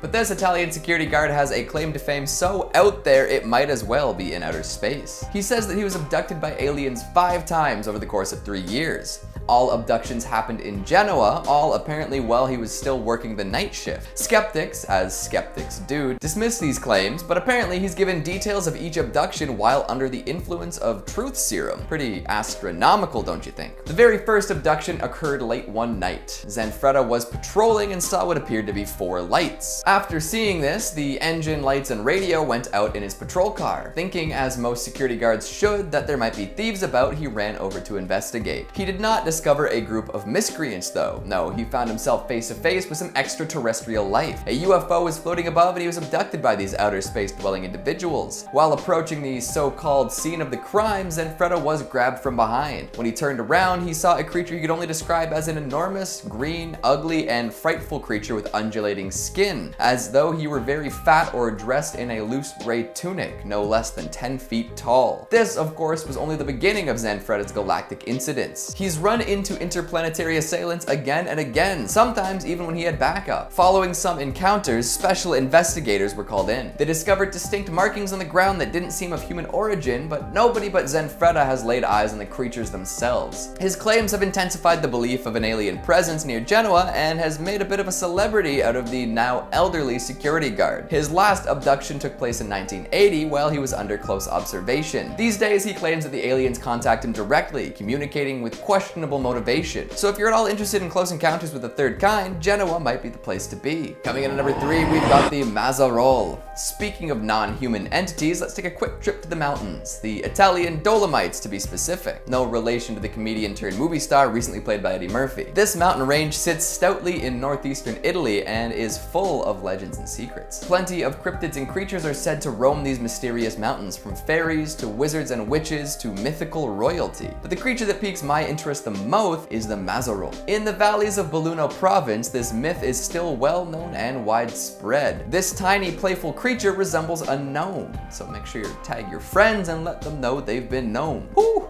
Now that I've made my requisite meme reference for the day, I can get to the actual details. This tiny, cap-wearing dude dressed in red wanders around the woods. For him to simply wander would be kind of boring though, so of course there's some darkness to this myth. He loves to find folks traveling around dusk and then lead them astray. Anyone who treads on top of his footprints is compelled by forces unknown to follow them all the way back to the no man's cave, after which they will forget everything about themselves. Many a tourist has fallen victim to the Mazzarol's mean-spirited trickery. Some legends even say say that the Mazarol will abduct the occasional individual and make them his slave. The story goes that the gnome managed to steal a young woman away from her village and put her to work. He was kind during this time and taught her many skills: cheese making, butter churning, and more. He even promised to teach her how to extract wax from whey. However, he was never able to complete this final task, as one day a hunter stumbled upon the missing girl and brought her back home. A remedy made from goat's milk brought her memory back, and the girl, overwhelmed with gratitude, taught the villagers how to make cheese and butter. To this day though, nobody has figured out how to extract wax from whey. Maybe someone will seek out the Mazarol and find out though. Coming in at number 2, we've got the Witches of Montamatana. More mountainous mythical monsters are waiting for you. If you make your way out to Montamatana, you will find world-class hiking and some unexpected extracurriculars. That's right, you can go witch hunting. Years ago, it was said that this mountain was a popular spot for witches to perform rituals and human sacrifices. They practiced their magics upon the crags and cliffs and amassed great fortunes. Reincarnations of these witches are said to return often in search of their material wealth from past lifetimes. The reality of this wealth is often called into question, but that doesn't stop treasure seekers from braving the range. Some of these booty seekers say they've encountered violent witches willing to slit their throats, but have somehow made it out alive. Maybe other proverbial pirates didn't make it out so well. Either way, Montamatana is well known for magic, and you'd probably be best off if you just avoided making the perilous journey at night, unless you'd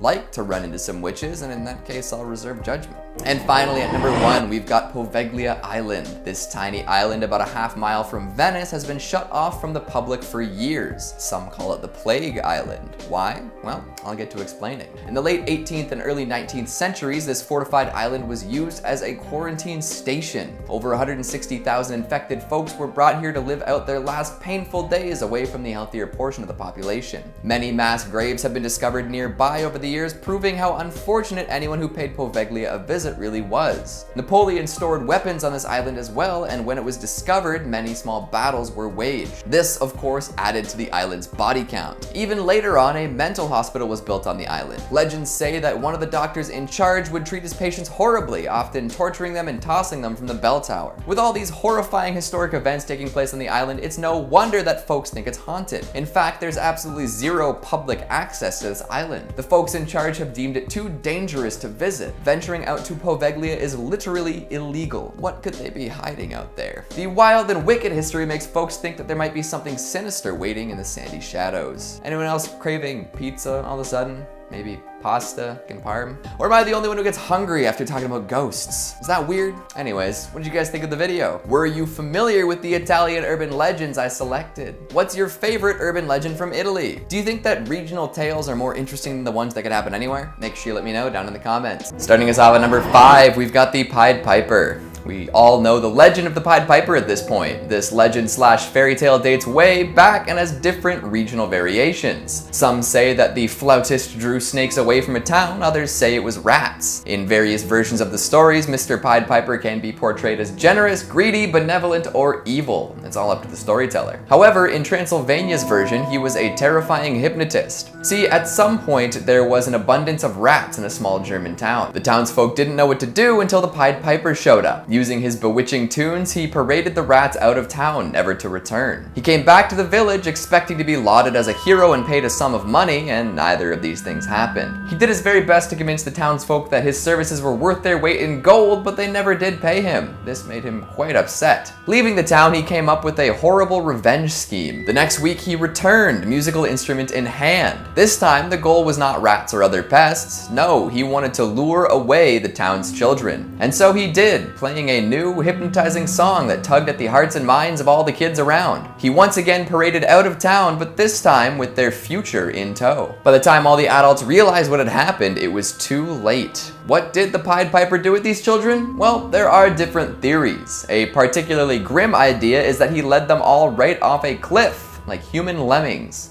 Yikes. Another less terrible one that'll link us to Transylvania is that he led them to a cave in the region and sealed it up. Eventually, the kids did escape and they settled in the Romanian countryside. Some say that's why you can find plenty of blonde-haired, blue-eyed German speakers in the area. Coming in at number 4, we've got the Liar's Bridge. Oh, you're all in trouble. I see you down in the comments posting first like 10 comments deep and claiming that you don't like my shirts. I know fraud when I see it. Nobody better try to cross that bridge unless you're down to die. Okay, I'll elaborate. There's a bridge in Sibiu that has quite the reputation. It's said that anyone who lies while crossing it will cause it to collapse. That is serious. This legend has become so popular that many brides-to-be are required to declare their love and purity while crossing it. And if they're being dishonest, well, of course there's no way that the bridge would still be standing if this were really the case, as people love to lie. However, some have a less dramatic tale to tell, that the bridge will make certain noises upon the delivery of a lie, which could have something to it. The origins of the lying bridge are up in the air, but there are a few different explanations. Some claim that lying or adulterous spouses and fiancés would be tossed off the bridge if their impropriety was discovered. This would definitely explain the modern practices associated with the bridge. Others say that merchants who cheated their customers would be met with the same fate: overcharge or sell something under false pretenses and take a dip. It could also originate with tales of cadets coming to town, wooing local lasses, promising them the world, and then disappearing forever. I would say that all these scenarios could result in a bridge famous for ending liars. Would you be willing to take a stroll across the footpath? Coming in at number 3, we've got Bao Bao. It really does seem that every culture has their own version of the boogeyman. I suppose parents got really fed up with their young children, eh? Something we can all relate to. Bao Bao is exactly that, a Romanian boogeyman. However, I find this figure to be even scarier than lots of the other children snatchers. See, the Bao Bao stays in the same home as the kids. This cloaked figure is believed to appear whenever children misbehave, and is always waiting for his chance from a hiding place somewhere in the house. Sometimes it's the broom closet, other times it's the storeroom. Either way, I bet this knowledge scared the daylights out of a bunch of Transylvanian kids. Imagine playing around and coming face to face with the door concealing a mysterious man who will take you away for acting up. With this knowledge, I bet kids were actually quite well behaved. Unlike boogeymen in other cultures, the kidnappings also only last for a little while. The Bao Bao will grab disobedient kids and hold on to them for a year. So you don't immediately get turned into soup or drowned in a river, but instead you have to live with this terrifying man for 365. Give or take. No friends, no family, no good food, just hard work and a scary supervisor. If anyone did get taken away, it probably scarred them for life. After the year, they get returned home, and I'm sure their lives are never the same. Coming in at number 2, we've got the ghosts of Teleki Mansion. Here we go, some real Transylvanian ghost stories. The region is known for its beautiful architecture and castles, so there's no surprise that all sorts of ghastly tales are attached to the ornate buildings. Unfortunately, Dracula's castle is Bram Stoker's invention and doesn't really exist. But there are plenty more spooky facades from where that came from. One such tale originates in the Teleki Mansion. This rundown and abandoned building was once an extravagant abode, but these days most locals do their best to avoid it. It's actually relatively close to the university town of Cluj-Napoca, in a smaller town called Okna Murs. Legend says this mansion is haunted by the drunken ghosts of soldiers. During the Second World War, a squad of soldiers broke into the mansion. They'd heard that there was plenty of good wine in the cellars and decided it would be a good night to imbibe. After locating the gigantic barrels, they had themselves a grand old time. As soldiers tend to do when given downtime with lots of alcohol, they got drunk. A little too drunk, probably. I say this because they ended up goofing around with their guns and firing them inside of the mansion. After causing a mess and a half, one unlucky marksman hit an unintended target. His bullet pierced one of the gigantic barrels, which started to flood the cellar. In all likelihood, a couple of barrels were probably punctured. Gallons and gallons of wine rushed into the underground room, drowning the soldiers before they could escape. I suppose that's as good a way to go as any, drowning in wine. Although I think the soldiers might have enjoyed it a little bit more if it was in their bellies rather than their lungs. And finally, at number 1, we've got people eating lakes. Sorry to all you Great Lakes swimmers out there, the Transylvanian bodies of water tend to be a little more aggressive than others. Of course, they don't actually eat people, but they drown enough experienced swimmers that folks started to claim that they had an appetite. One such lake is Lake Vendrell, which is known for devouring even the most skillful of swimmers. Remember folks, don't eat before going swimming, always have a buddy, and try to avoid voracious waterways. If the disappearances of swimmers wasn't enough, locals have also been known to find bloody chunks of people floating around. That doesn't usually happen when somebody drowns, right? Another lake famous for consuming is Lesser Lake. Apparently this oversized puddle once drowned an entire town. Something gave way, causing the lake to flood in and envelop everything. Neighboring towns thought the church was celebrating something based on all the noise the bells were making, but nope, the bells were ringing because the church was literally descending under the water. So yeah, you better watch your back around those Transylvanian lakes. They'll grab you before you can say backstroke. Does that change anyone's travel aspirations? Probably not. The spooky mysteries are a big draw for a lot of folks visiting Romania. Just don't go looking for Dracula's castle, eh? Coming in at number 5, we've got sewer alligators. Iconic. I think New York's sewer alligators might have been one of the first urban legends I was familiar with as a kid. Showed up as a gag in a show I was watching or something. But it's a myth that doesn't seem to disappear. Hell, it even has an incarnation in one of New York's most famous pieces of media, Spider-Man. The lizard, anyone? There's something about the possibility of gigantic carnivores living in the New York City sewer system that has captured the imaginations of folks everywhere. Unfortunately, it's a story that begins with irresponsible pet ownership. Back in the early 20th century, plenty of posh people were looking for exotic pets to bring home with them. Why you would want an alligator in your penthouse is beyond me, but the rich and frivolous thought this was a smashing idea. Now, we all know this is a bad call, but hindsight wasn't quite a thing yet back then. So these folks brought baby alligators home and made cooing noises at their tiny green pals. However, they don't stay tiny and cute forever, so when these alligators became problematic, it was common for their owners to ditch them in any way they could. Some chose to flush them, but it's likely that they were too big at that point to fit down the pipes. This resulted in many being tossed down into the sewers at ground level. The legend says that these gators managed to do quite well for themselves in the dank tunnels, feasting on rats, growing up, and finding other alligators to have little alligator sewer babies with. This all came to a head in 1935 when the Times ran an article headlined, "Alligator Found in Uptown Sewer." A bunch of folks had located and killed an 8-footer out near the Harlem River, giving credence to the rumors. From there, the legend was cemented into city lore. The actual probability of alligators thriving in the sewers is next to none, but the believers keep on believing. Coming in at number 4, we've got Montauk Mind Control. SCP fans might recognize that name, Montauk. It's a hamlet at the far east end of Long Island. Because of this, it can be interpreted as the end, which kind of makes sense in that context. Stranger Things fans might have their ears perked up right now too, as rumors surrounding this village at the end of the island are basis for some parts of the show. There's an old military base out there known as Camp Hero. It's been shut down for a while, but there are whispers of some sinister stuff happening way back when. All sorts of top secret classified experiments are said to have occurred from the 60s through the 80s. The kind of stuff that would never go public because it's pretty messed up. It's almost sci-fi inspired, to be honest. Being at the end of the island lent them a fair deal of privacy, which meant the folks at the base could get up to all sorts of trouble. The big one that folks talk about has to be psychic experiments. Of course, experimenting on adults is no good. They're already fully developed and likely haven't exercised their psychic abilities. It's rumored that children were kidnapped and brought in and forced to undergo psychic experiments.